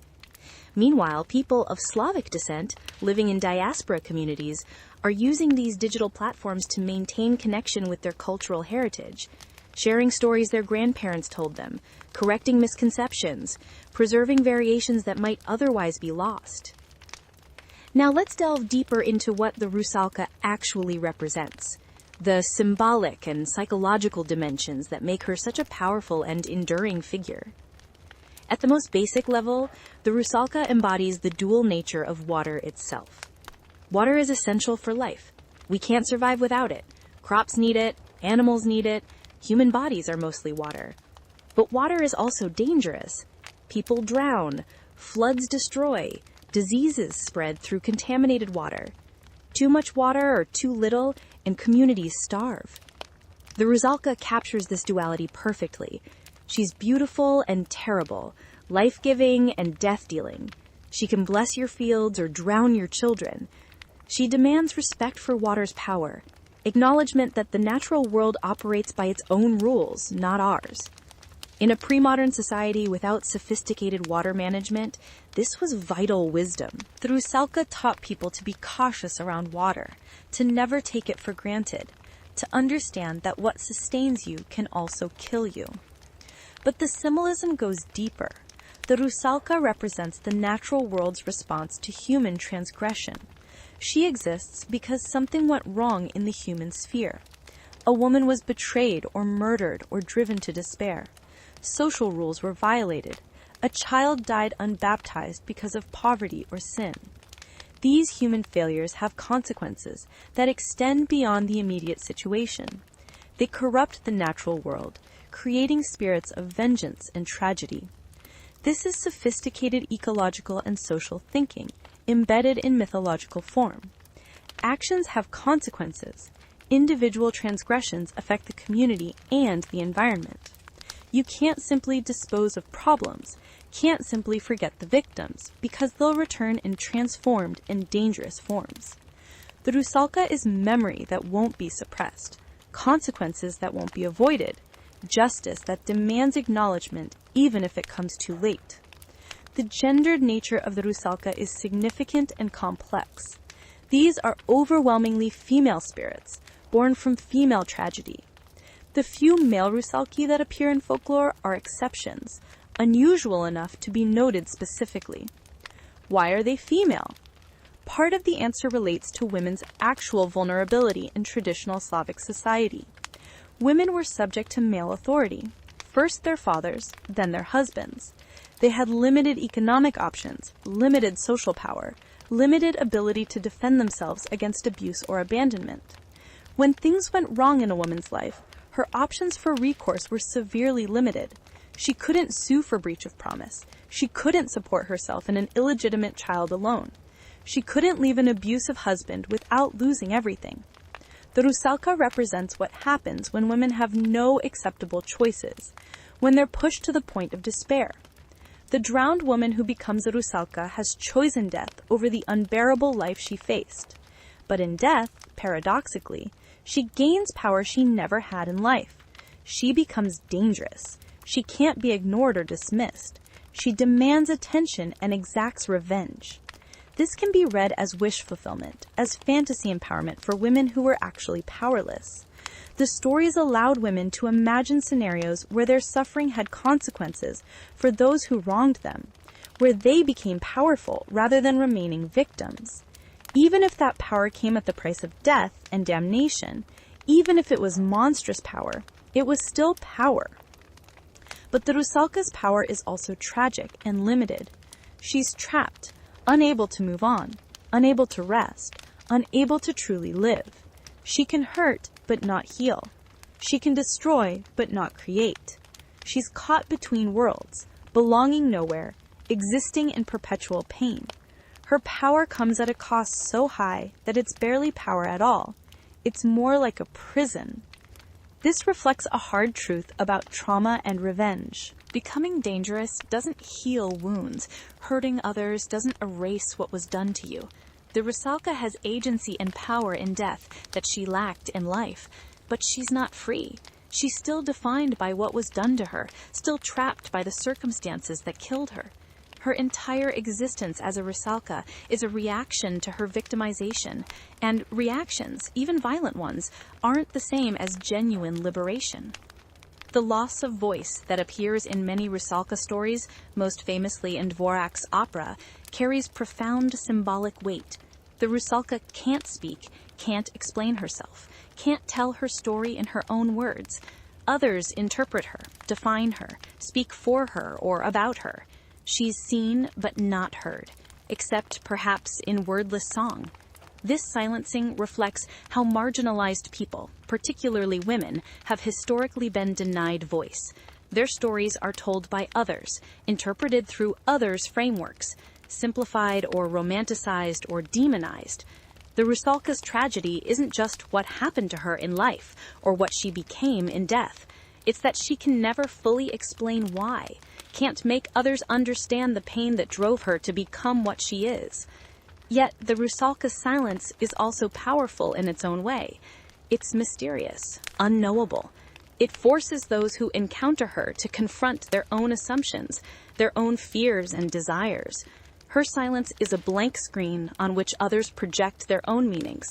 This makes her both vulnerable and powerful, depending on interpretation. The transformation aspect of Rusalka stories speaks to profound human anxieties and desires about identity and change. The living woman becomes a spirit. The human becomes something other. The individual identity is lost, replaced by or subsumed into the category of Rusalka. This transformation is permanent and involuntary. You don't choose to become a Rusalka. It's something that happens to you because of circumstances beyond your control.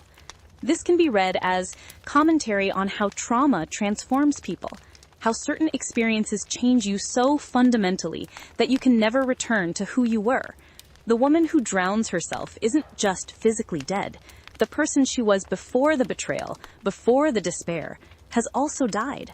What remains is something new and strange, shaped by pain and loss. But transformation in Rusalka stories can also work in the other direction, as in Dvorak's opera, where the Rusalka transforms from spirit to human. This transformation, actively chosen, motivated by love, still ends tragically. It suggests something pessimistic about the possibility of transcending one's nature, of fundamentally changing who and what you are. The Rusalka wants to be human, but she can't fully succeed. Something essential is lost in the transformation, and the loss proves fatal. Water itself functions as a powerful symbol throughout these stories. Water is the boundary between life and death, between the human world and the spirit world. Characters cross that boundary at great peril. To enter the water is to enter the Rusalka's realm, where human rules don't apply. To leave the water is to enter the human realm, but spirits who do so can't fully function there, can't fully belong. This liminal quality of water reflects its actual properties. Water flows, changes shape, transitions between ice and liquid and vapor. It's never entirely fixed, never entirely stable. It's between and in between, making it the perfect medium for spirits who are themselves between categories, between life and death, between human and other. Lakes and rivers also function as natural boundaries in the landscape, separating communities, defining territories. To cross water is to cross from known to unknown, from safe to potentially dangerous. The Rusalka guards these boundaries, or perhaps she embodies them. She's a reminder that boundaries exist, that crossing them has consequences, that some separations can't be safely breached. The seasonal aspect of Rusalka Week is also symbolically rich. This dangerous time comes in early June, at the height of spring moving into summer. It's a time of abundance, of life bursting forth everywhere, of fertility and growth. But it's also a threshold, a transition point. The natural world is changing, shifting from one state to another. Threshold times are dangerous in folklore worldwide. Dawn and dusk, midnight and noon, the space between one day and the next, the transition between seasons. These are times when normal rules are suspended, when spirits can move between worlds more easily, when magic is more powerful. Rusalka Week is such a threshold time, and the Rusalki embody that liminal, transitional energy. The fact that this dangerous time comes during the growing season, when everything seems alive and hopeful, creates an interesting tension. Life and death aren't separate but intertwined. The forces that bring growth and abundance are the same forces that can bring destruction. You can't have one without the potential for the other. The emphasis on burial and proper death rites in Rusalka origin stories reflect deep cultural beliefs about death and the afterlife. Proper burial wasn't just about disposing of a body. It was about ensuring the deceased could transition properly from life to death, could find their place in the afterlife, could rest in peace. Without proper rites, the soul remained confused, trapped, potentially dangerous. This belief created powerful social pressure to ensure proper burial for everyone. Even the poorest person, even the most marginal member of the community, deserved basic death rites. The alternative, a restless spirit haunting the living, was too dangerous to risk. The Rusalka represents what happens when these rights are denied, when death occurs in ways or circumstances that prevent proper transition. Suicide victims, murder victims whose deaths were unsolved, unbaptized babies. These were all people who died outside the proper order, who couldn't receive full burial rites. They became Rusalki because society had failed them, had left them in limbo. The existence of Rusalki thus functioned as social criticism, as a reminder of obligations unfulfilled, of people forgotten or abandoned. The revenge motif in Rusalka stories raises questions about justice, both earthly and cosmic. The Rusalka seeks revenge against those who wronged her, and folklore sometimes suggests this revenge is deserved, is even a kind of justice. The man who betrayed his lover should face consequences. The person who committed murder shouldn't escape unpunished. But the Rusalka's revenge is also indiscriminate and disproportionate. She drowns innocent people. She kills children. Her justice is wild, uncontrolled, as likely to harm the innocent as the guilty. This suggests ambivalence about revenge itself. There's recognition that wrongs should be righted, that victims deserve acknowledgement and justice, but there's also recognition that revenge, especially supernatural revenge, easily becomes something monstrous, creating new victims, spreading suffering rather than containing it. The Rusalka's inability to find peace, her eternal wandering in a state between death and life, speaks to beliefs about the importance of closure and resolution. Unfinished business keeps spirits trapped. Unresolved trauma persists and spreads. The only way for a Rusalka to find peace, in many stories, is through completion of some kind. Her death must be avenged, or acknowledged, or properly mourned. Only then can she rest. This suggests a worldview where emotional and spiritual accounting matters, where nothing is simply forgotten, where debts must be paid and wrongs must be acknowledged, even if they can't be undone. It's a worldview that takes the inner life and the spiritual dimension of existence very seriously. Now, as we approach the end of our exploration, let's consider why the Rusalka continues to matter, why this figure from Slavic folklore remains relevant and compelling even in our thoroughly modern world. First, there's the simple fact that good stories endure. The Rusalka narratives, whether folk tales or operatic adaptations, are genuinely compelling. They have drama, tragedy, beauty, horror. They work on an emotional level, regardless of whether you believe in water spirits. The human elements, betrayal and love and revenge and loss, are universal. Every culture has stories about these themes, because every culture experiences them. But the Rusalka offers something more specific than just universal themes. She represents a particular kind of feminine tragedy and power that resonates across cultures, particularly with women. The experience of being silenced, of having your choices limited, of being victimized and then blamed for your own victimization. These are not unique to historical Slavic societies. Women worldwide and throughout history have faced similar circumstances. The Rusalka gives form to rage and grief that many women recognize, even if their specific circumstances are different. The ecological dimension of Rusalka stories also makes them increasingly relevant. We live in a time of environmental crisis, of water pollution, of climate change threatening water supplies and causing catastrophic floods. The idea of water spirits angry at human transgression, seeking revenge for damage done to their realm, doesn't seem entirely metaphorical anymore. The Rusalka can be read as nature's warning, as the consequences of treating water and the natural world as resources to be exploited rather than forces to be respected.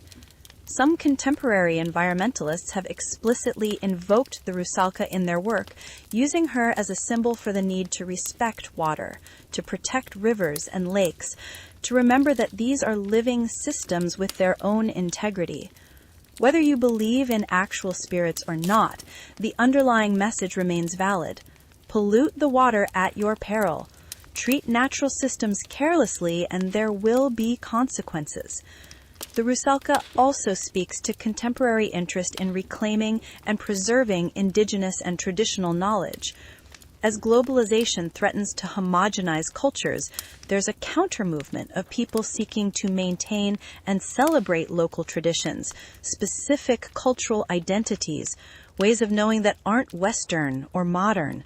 The Rusalka is part of that heritage, a figure that belongs specifically to Slavic cultures and carries knowledge about those cultures' values, fears, and understanding of the world. For people of Slavic descent living in diaspora, the Rusalka can be a connection to ancestral homelands and traditions.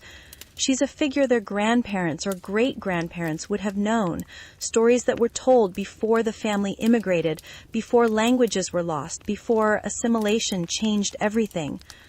Reclaiming these stories is a way of reclaiming identity, of maintaining cultural continuity across generations and distances. The artistic and creative community has embraced the Rusalka because she offers rich material for interpretation and reimagining.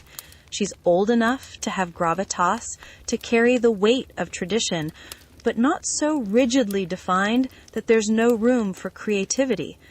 Different artists emphasize different aspects, explore different implications, create works that speak to contemporary concerns while maintaining connection to the folkloric roots. The Rusalka also appeals to those interested in alternative spiritualities and neo-pagan movements. There's been a revival of interest in pre-Christian European religions, and Slavic paganism is part of that. The Rusalka, as a figure from that pre-Christian worldview, has been incorporated into modern pagan practice. Some people create rituals honoring Rusalki, leave offerings at rivers, celebrate Rusalka Week not as superstition, but as genuine spiritual practice. This raises complicated questions about cultural appropriation versus cultural appreciation, about the difference between honoring traditions and romanticizing or misrepresenting them. Can someone with no Slavic heritage meaningfully engage with these traditions? Should they? When does interest become appropriation? These debates are ongoing, and the Rusalka is caught up in them. But perhaps most fundamentally, the Rusalka endears because she represents something true about the human condition. We all have parts of ourselves we've lost or had taken from us. We all have experiences that transformed us in ways we didn't choose. We all know what it's like to want something we can't have, to long for transformation that isn't possible. We've all been betrayed or hurt. We've all struggled with anger that has nowhere to go. The Rusalka gives form to these experiences. She makes them visible, speakable, shareable. Even if we don't believe in literal water spirits, we can recognize the emotional and psychological truth in these stories. The Rusalka is real in the way that any powerful symbol is real. Not as a physical entity, but as a pattern of meaning, a way of understanding and expressing aspects of human experience that are otherwise difficult to articulate.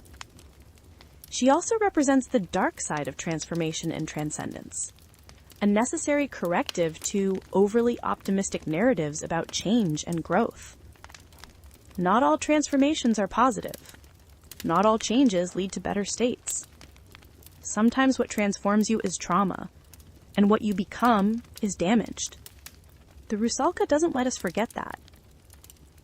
In literature and art, the Rusalka offers a figure who can carry multiple meanings simultaneously. She can be read as victim and victimizer, as tragic and monstrous, as beautiful and horrifying.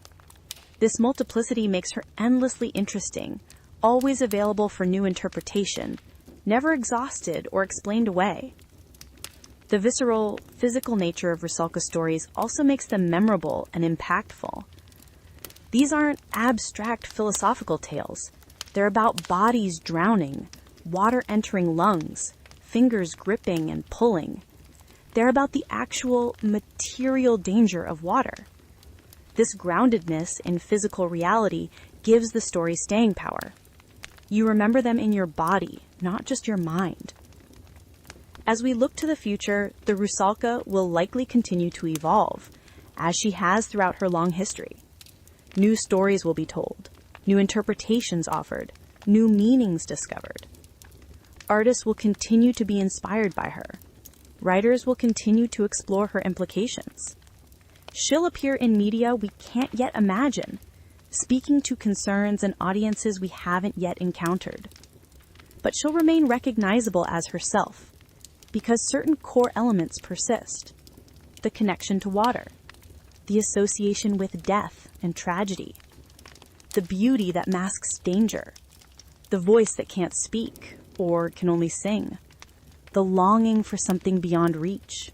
These elements, tested and refined over centuries of retelling, capture something essential that won't become outdated. The Rusalka teaches us to respect water, yes, but she also teaches us to respect story itself, the power of narrative to preserve cultural memory, to give shape to fears and desires, to create shared meaning across generations. Every time someone tells the Rusalka tale, whether it's a grandmother warning her grandchildren to stay away from the river, or a director staging Dvorak's opera, they're participating in a tradition that stretches back into the depths of Slavic history. In a world that often seems to have lost connection to nature, to tradition, to the power of myth and symbol, the Rusalka reminds us what we've lost and what we might reclaim.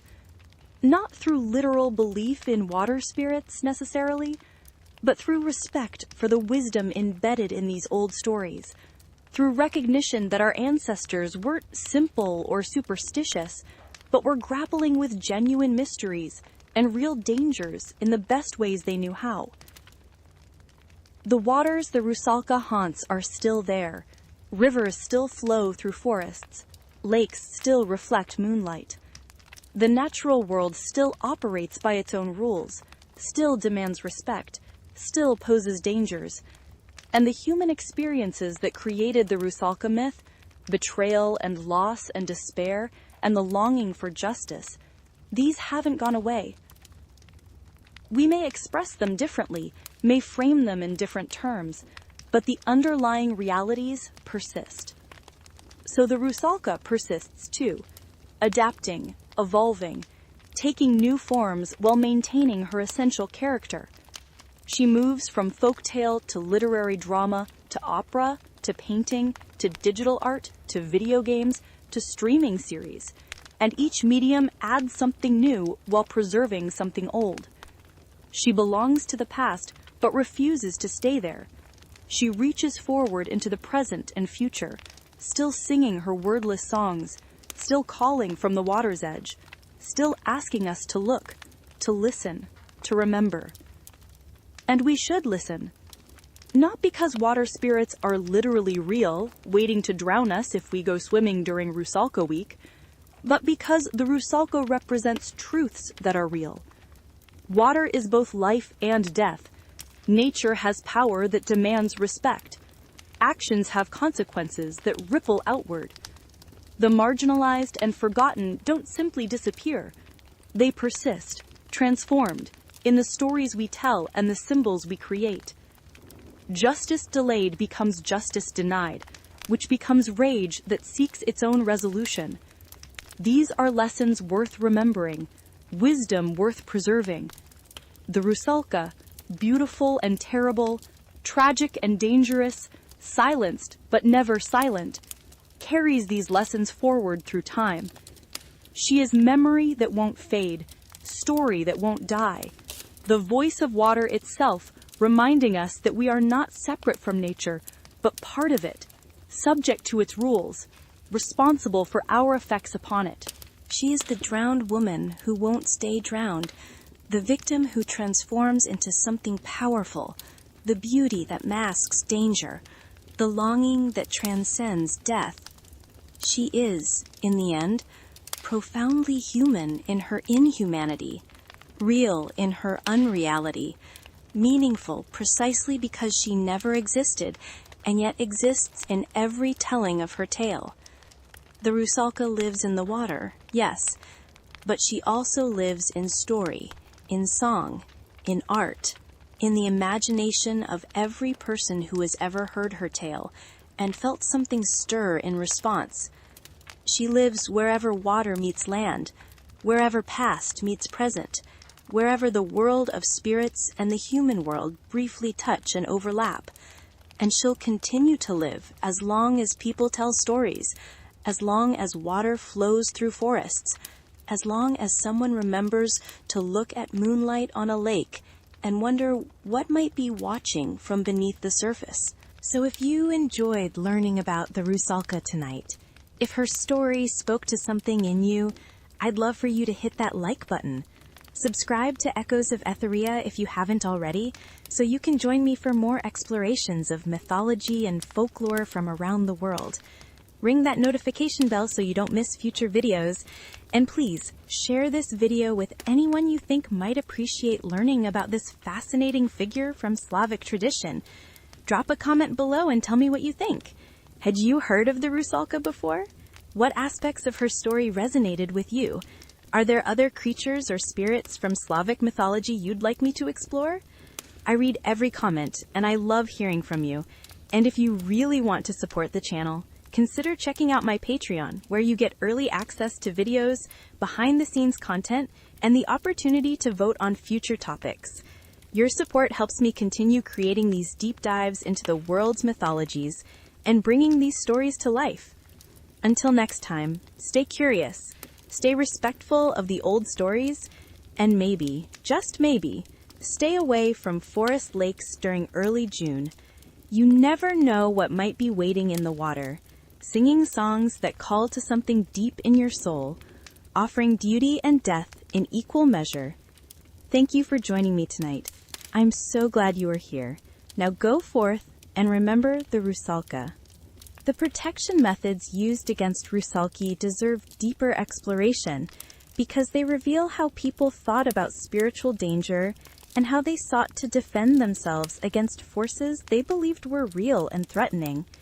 These weren't just random superstitions, but a sophisticated system of defensive practices grounded in observation, tradition, and belief.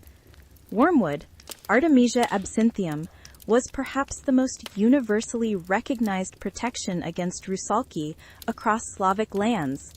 This bitter-tasting herb with silvery green leaves and a strong, distinctive smell was believed to repel water spirits in various ways. Some said the bitter taste was offensive to them, that spirits associated with water preferred sweet things and couldn't tolerate bitterness. Others believed the strong scent disrupted the enchantments Rusalki used to lure victims. During Rusalka week, bundles of wormwood would be hung around doorways and windows to prevent Rusalki from entering homes. People would carry wormwood in their pockets or sewn into their clothes if they had to venture near water. Some would even burn wormwood, using the smoke to fumigate their homes, livestock, and property, creating a protective barrier of bitter scent that Rusalki supposedly wouldn't cross. What's interesting is that wormwood has actual medicinal and practical properties. It contains compounds that are genuinely antimicrobial and antifungal. It's been used in traditional medicine for centuries, so the folk belief in its protective power wasn't entirely unfounded. It was a useful plant to have around, and the spiritual belief ensured people cultivated it and kept it available. garlic served similar protective functions, particularly in Ukrainian and southern Russian traditions. Cloves of garlic would be braided into girls' hair, an image that appears frequently in folk accounts of Rusalka week preparations. The smell was strong, unavoidable, and believed to make the wearer invisible to Rusalki, or at least repellent to them. Garlic would also be hung over doorways, rubbed on children's skin, or carried in pockets. Like wormwood, garlic has genuine health benefits. It's antimicrobial, supports immune function, and was used extensively in folk medicine. The belief in its spiritual protective power thus doubled as practical health measure. Keeping garlic around and using it regularly had tangible benefits beyond any spiritual protection it might offer. Iron held special protective significance against supernatural beings throughout European folklore, and Slavic traditions were no exception. Iron tools, particularly cold-forged iron that had never been heated to red hot, were believed to have intrinsic power against spirits.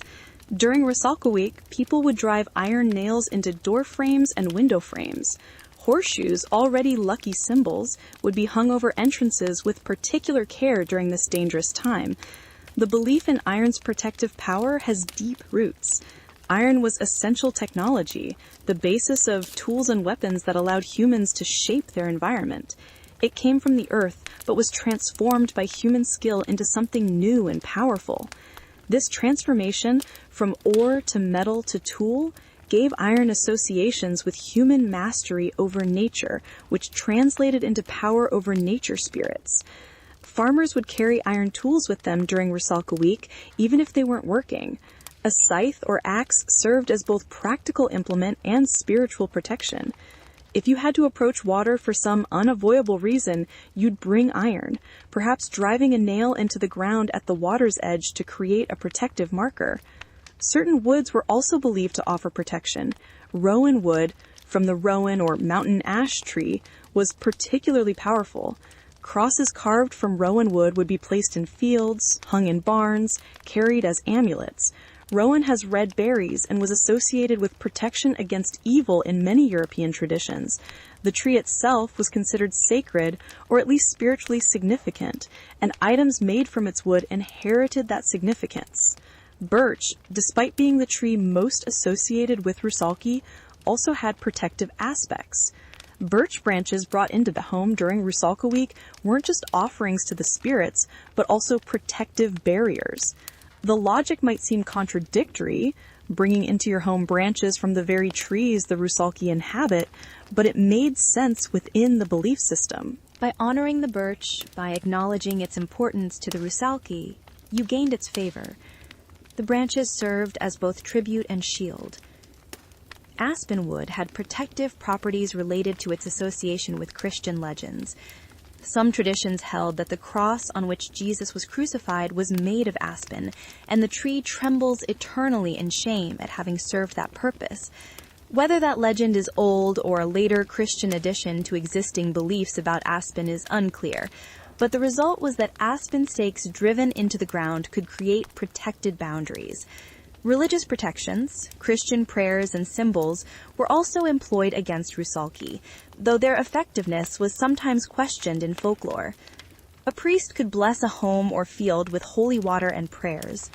Crosses, particularly those made from rowan wood, provided protection. Some people would carry small crosses or religious medals if they had to be out during Rusalka week. But the folklore suggests a certain ambiguity about Christian protections against these spirits. The Rusalki existed in that strange space between pagan and Christian belief. They weren't demons in the Christian sense, not fallen angels or servants of Satan. They were something older, or at least different. Christian symbols might work against them, or they might not. Stories went both ways. This ambiguity probably reflects actual uncertainty in folk belief. The church said these were demons or superstitions that shouldn't be believed in at all, but the old traditions said they were real and dangerous. Trying to reconcile these positions created inconsistency. Christian protections were worth trying, but you probably shouldn't rely on them exclusively. Better to use the old methods too, just to be safe. Community-based protection strategies were perhaps most important. During Rusalka week, people looked out for each other. Children were supervised more closely. No one went near water alone. If someone had to draw water or cross a bridge, others would watch and wait, ready to help if something went wrong. This communal vigilance served practical safety purposes while also addressing spiritual dangers. Village boundaries would be ritually reinforced during this time. Groups would walk the perimeter of the village, carrying torches, making noise, marking borders with crosses or protective herbs. This served multiple purposes. It defined the community's space, separated human habitation from wild spaces where spirits dwelt. It reinforced social bonds through shared ritual, and it provided psychological reassurance, a feeling that something was being done, that the community was protected. Work restrictions during Rusalka week also functioned as protection. Certain activities were prohibited, particularly field work that would take people far from the village and close to water. This gave the week a Sabbath-like quality, a time of rest and ritual rather than labor. These restrictions ensured people stayed relatively safe, stayed together, stayed in protected spaces rather than wandering into potential danger. Animals required special protection because they couldn't understand the danger or take protective measures for themselves. Livestock would have protective herbs braided into manes and tails, hung around necks, or scattered in their stalls.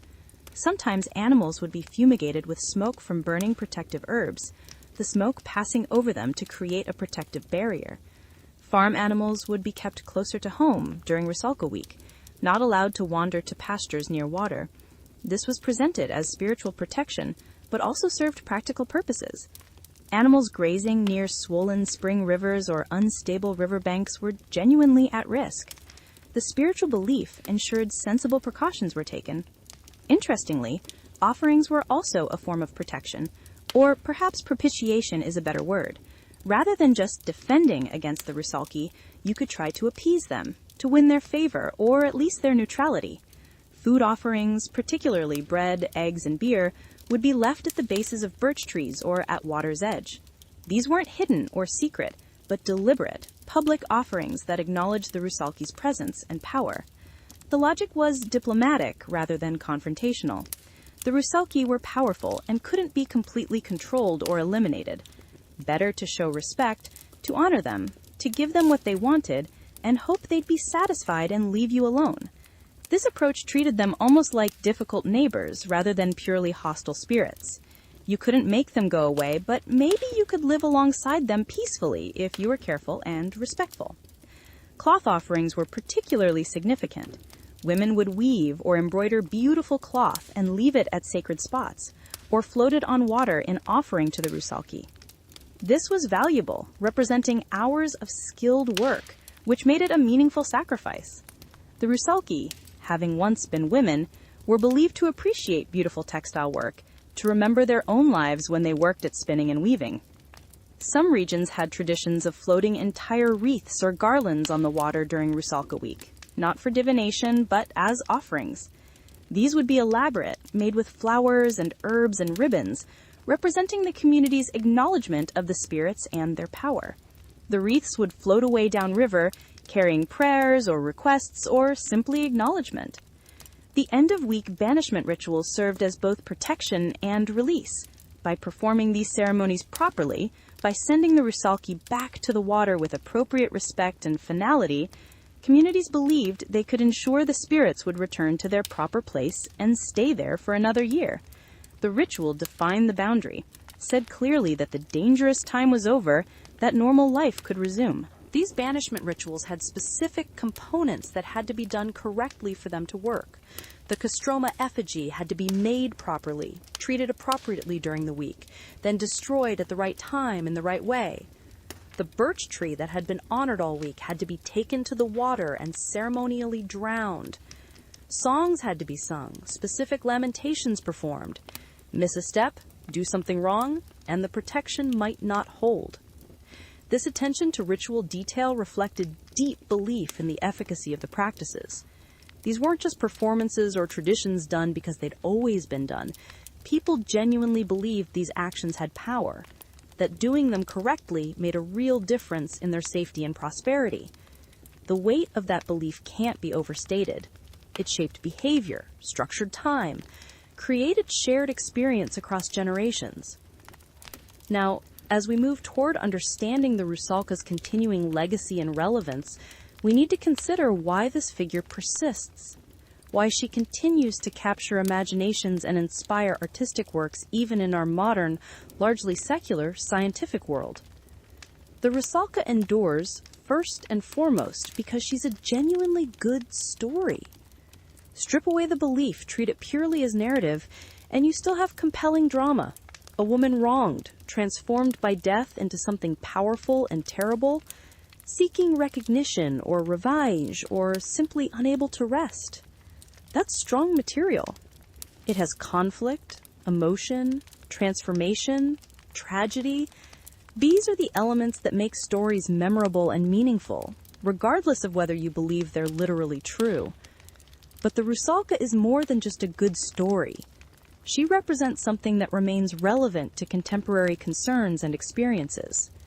The feminist readings of Rusalka tales have become increasingly prominent and sophisticated over the past few decades, and they reveal dimensions of the mythology that speak directly to modern conversations about gender, power, and justice. The Rusalka is fundamentally a woman who was victimized and who then became dangerous. She represents the transformation of victimhood into agency, even if that agency is destructive and ultimately self-destructive. This resonates powerfully with contemporary discussions about women's anger, about the effects of systemic oppression, about what happens when people are pushed too far and have no acceptable outlets for their pain and rage. Modern feminist retellings of Rusalka stories often emphasize her as a figure of resistance against patriarchal power. The woman who drowns herself rather than accept her fate is making a choice, asserting her will, even if the only choice left to her is death. Her transformation into a Rusalka can be read as a refusal to simply disappear, to be forgotten, to let those who wronged her escape consequences. She haunts. She persists. She will not be erased. But feminist analysis also grapples with the problematic aspects of the Rusalka. She often victimizes other women, attacks people who haven't personally wronged her, perpetuates cycles of violence and suffering. She's not a straightforwardly empowering figure. Her power comes at terrible cost and takes terrible forms. This complexity makes her interesting for examining how victims can become victimizers, how trauma spreads, how cycles of harm perpetuate themselves. Some contemporary writers and artists have tried to imagine scenarios where the Rusalka might find healing or justice without continuing the cycle of violence. These retellings ask, what would it take for her to rest? What kind of acknowledgement or restitution would satisfy her? Could she be redeemed or freed? These questions don't have easy answers, which makes them worth exploring. The environmental dimension of Rusalka mythology has become increasingly relevant as ecological crisis deepens. The Rusalka is, at her core, a spirit of water, and water is increasingly under threat worldwide. Pollution, drought, climate change, these affect water systems globally. The idea of water spirits angry at human transgression takes on new meaning when we're actually damaging water systems in measurable, dangerous ways. Some environmental activists and eco-spiritual practitioners have reclaimed the Rusalka as a symbol for the need to respect and protect water. They use her image in campaigns about water pollution, about protecting rivers and lakes, about recognizing that water is sacred and essential. Whether they believe in literal spirits or use the Rusalka metaphorically, the effect is similar. She becomes a voice for water itself, demanding that humans recognize their dependence and responsibility toward aquatic ecosystems. This environmental reading isn't a modern invention imposed on old folklore. It's actually recovering an older dimension of the belief. Remember, the Rusalki were originally fertility spirits, associated with agricultural success, with the right amount of rain and moisture. They represented the power of water to give life or take it, That's fundamentally an ecological understanding, an acknowledgement that human communities depend on natural systems and must maintain right relationship with them. The Rusalka's association with thresholds and liminal spaces speaks to contemporary interest in ambiguity, in questioning binary categories, in recognizing complexity. The Rusalka exists between life and death, between human and spirit, between victim and victimizer, between beautiful and terrible. She refuses to fit neatly into one category or another. This liminality, this resistance to simple classification, resonates with modern thinking about identity and categorization. Gender studies scholars and queer theorists have found the Rusalka interesting precisely because of this liminality. She's feminine, but not safely domesticated femininity. She's neither entirely alive nor entirely dead. She exists in states of transition and transformation. For people whose own identities involve navigating between or outside of traditional categories, the Rusalka can be a powerful symbol. The Rusalka also speaks to diaspora experiences and questions of cultural identity. For people of Slavic descent living far from ancestral homelands, the Rusalka represents a connection to culture, to tradition, to ways of understanding the world that were nearly lost but persist in story and symbol. Learning about the Rusalka, telling her stories, engaging with the mythology, becomes a way of maintaining cultural continuity, of passing something essential to the next generation. This is particularly important for communities that experienced cultural suppression, whether from Soviet anti-religious campaigns or from pressure to assimilate in new countries. The folklore, including the Rusalka, represents knowledge and tradition that survived despite attempts to eliminate it. Reclaiming it is an act of cultural preservation and resistance. But this cultural reclamation raises complex questions about authenticity and adaptation. How much can you change a story and still claim it as traditional? If you grew up never hearing these tales, if you have to research them in books and online rather than learning them from grandparents, can you claim them as your heritage? These are real questions that people in diaspora communities grapple with, and there are no simple answers. The Rusalka has also been embraced by practitioners of modern paganism and neo-pagan religions. There's been a significant revival of interest in pre-Christian European religions, including Slavic paganism. The Rusalka, as a figure from that pre-Christian worldview, has been incorporated into modern spiritual practice. Some people create rituals honoring Rusalki, make offerings, celebrate Rusalka Week as a genuine religious observance. This modern paganism is both continuation of old traditions and something new. It's drawing on historical practices but interpreting them through modern understanding, modern needs, modern contexts. Some people in these communities have direct cultural connection to the traditions they're practicing. Others are drawn to Slavic paganism from outside Slavic cultures. This mixing creates vibrant spiritual communities, but also raises questions about cultural appropriation, about who has the right to claim and practice these traditions.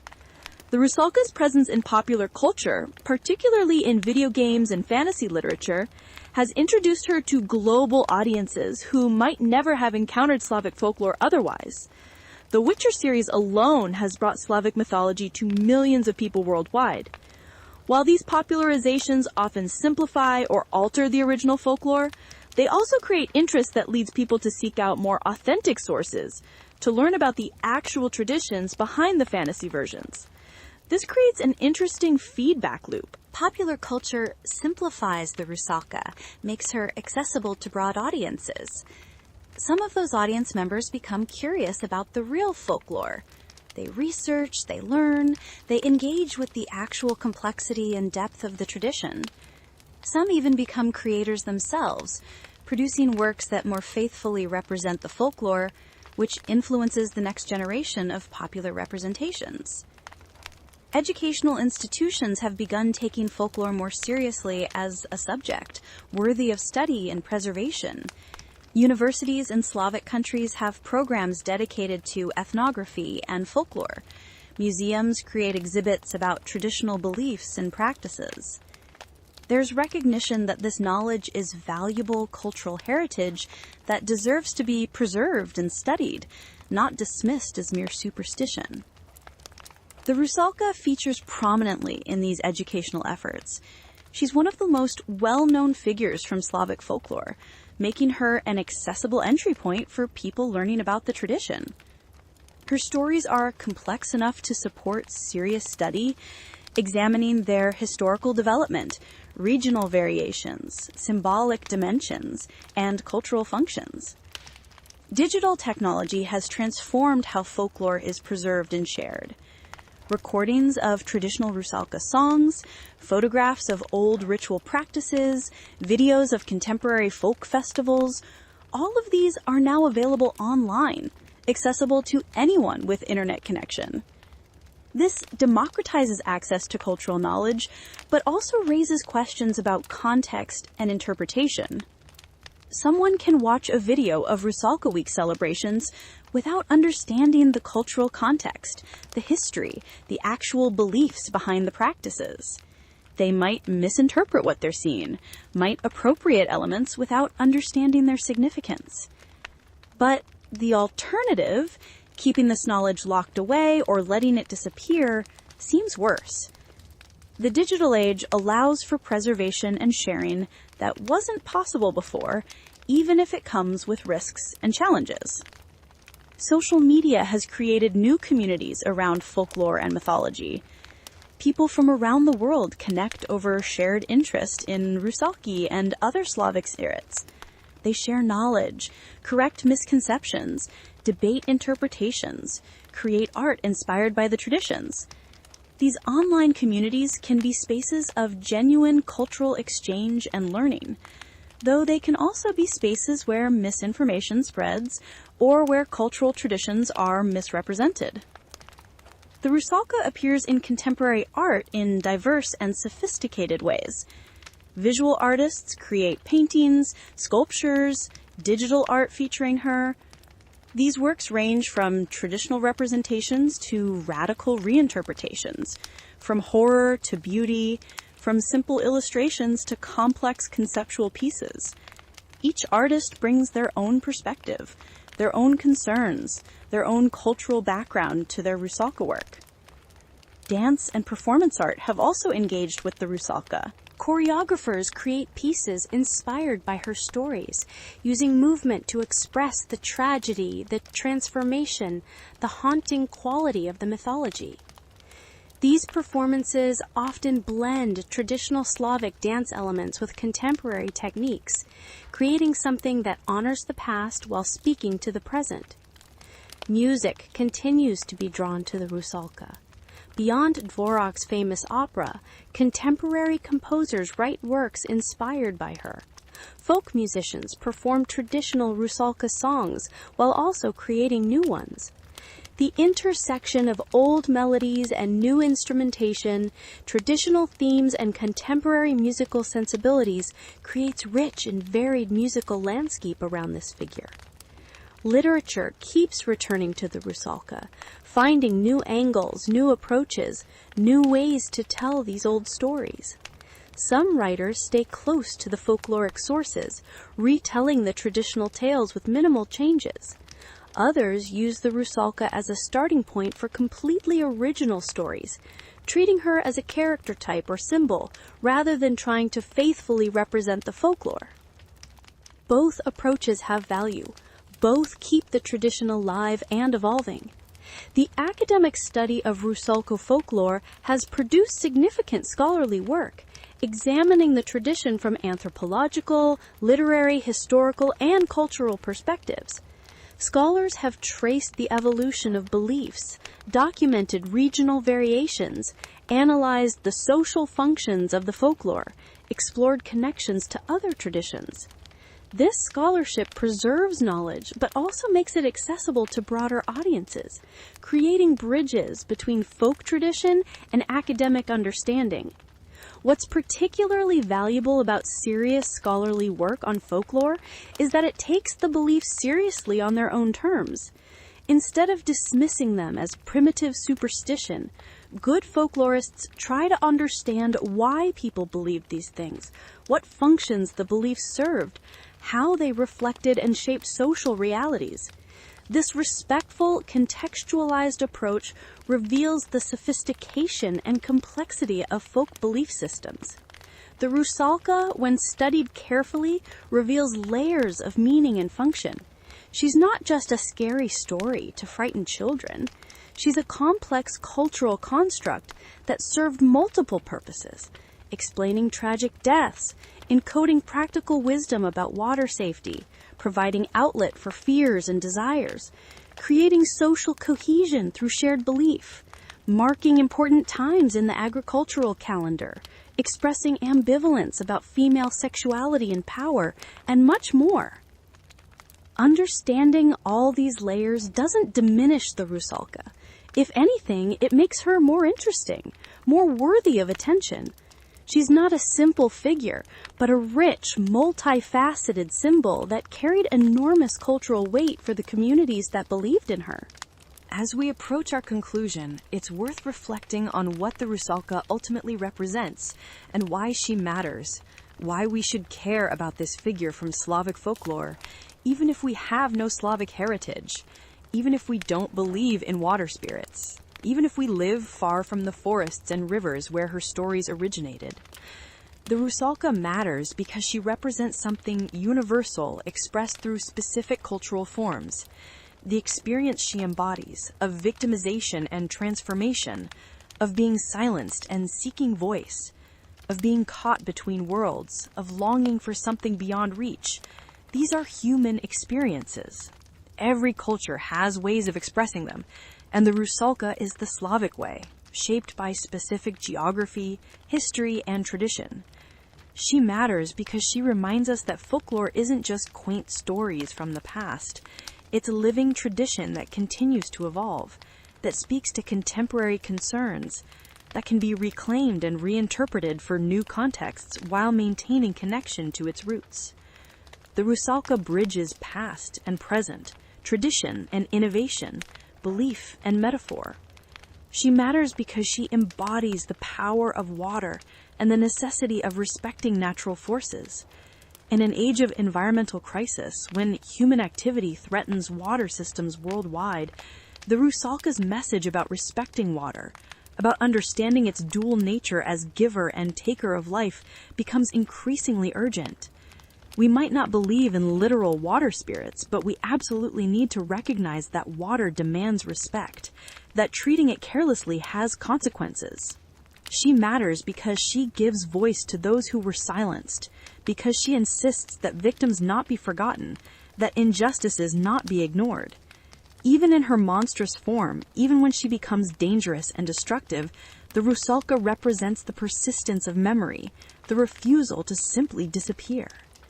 In a world where it's still too easy to ignore certain kinds of suffering, to dismiss certain kinds of victims, the Rusalka stands as a reminder that what's buried doesn't stay buried, that what's suppressed finds other ways to express itself. She matters because she's beautiful.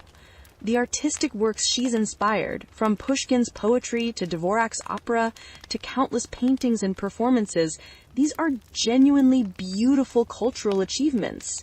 They enrich our world. They give us ways to experience beauty and tragedy, to feel profound emotions, to contemplate difficult questions through the medium of art.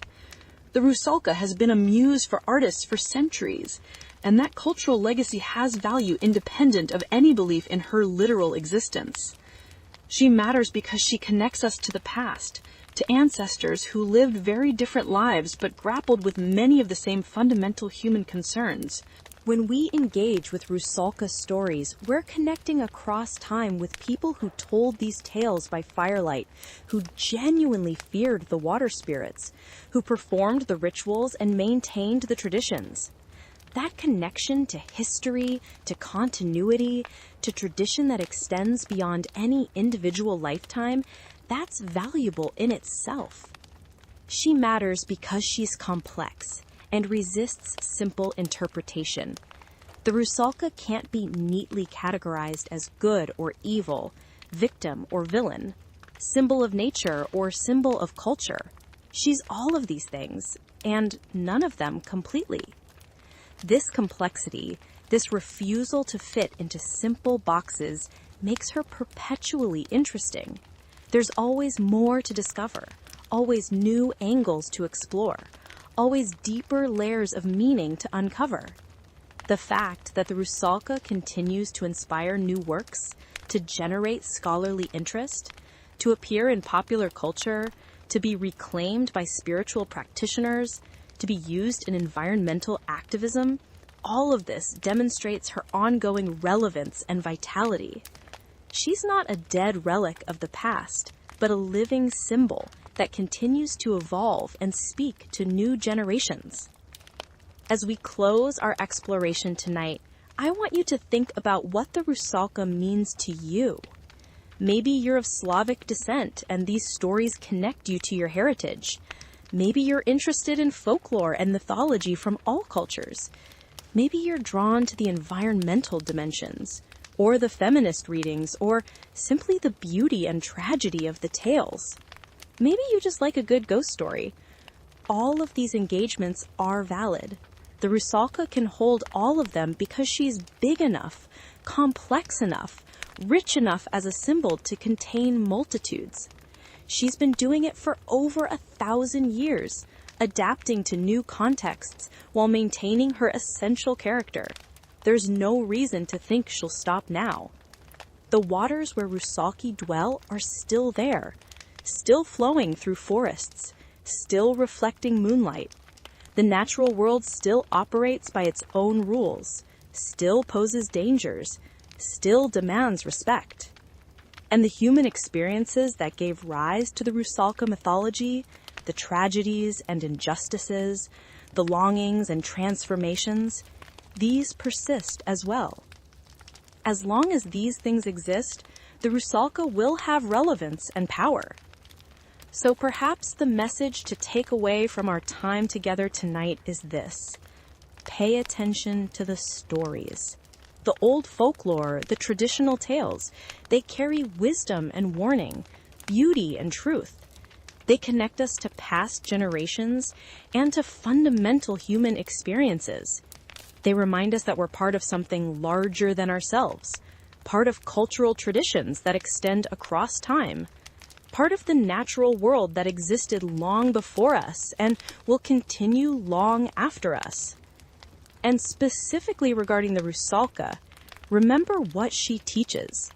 Respect water, respect nature, respect the power of forces greater than ourselves. Remember that actions have consequences, that victims don't simply disappear, that injustice creates ripples that spread outward.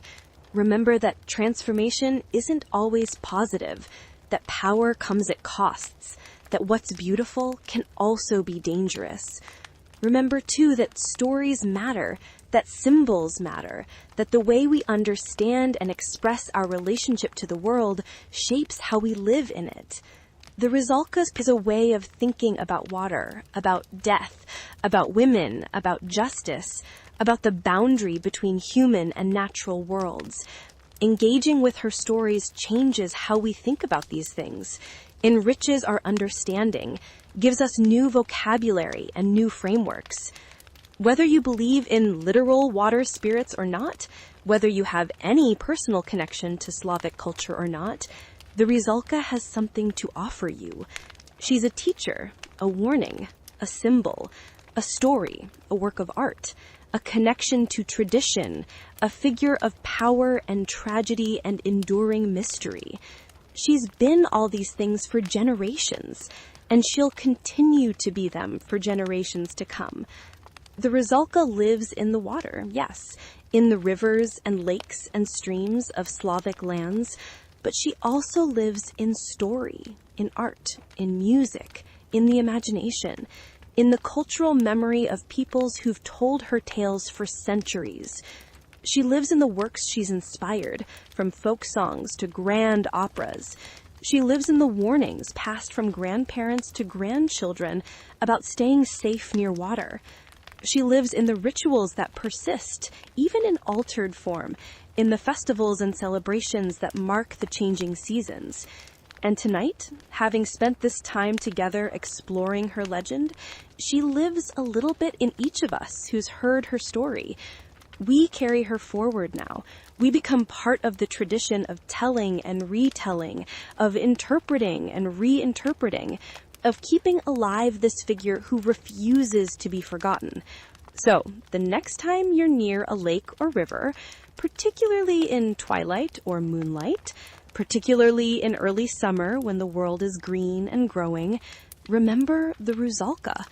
Remember that water has power, that beauty can be dangerous, that what's beneath the surface might not be what it seems.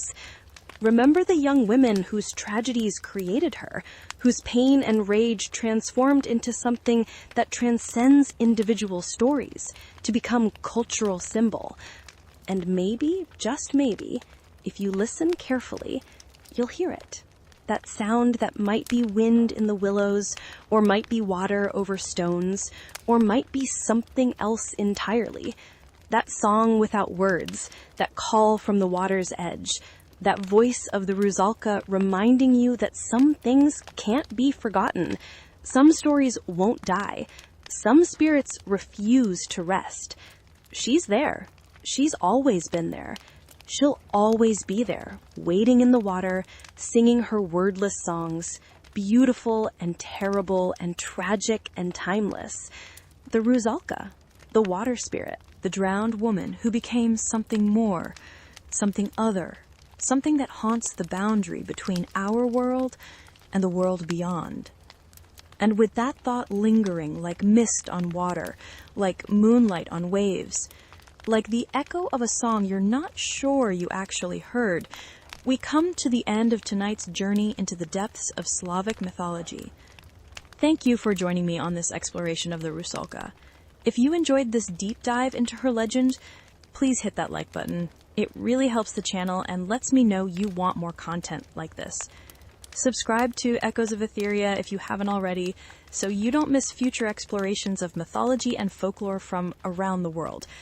Ring that notification bell so you're alerted when new videos drop. I'd love to hear your thoughts in the comments. Had you heard of the Rusalka before tonight?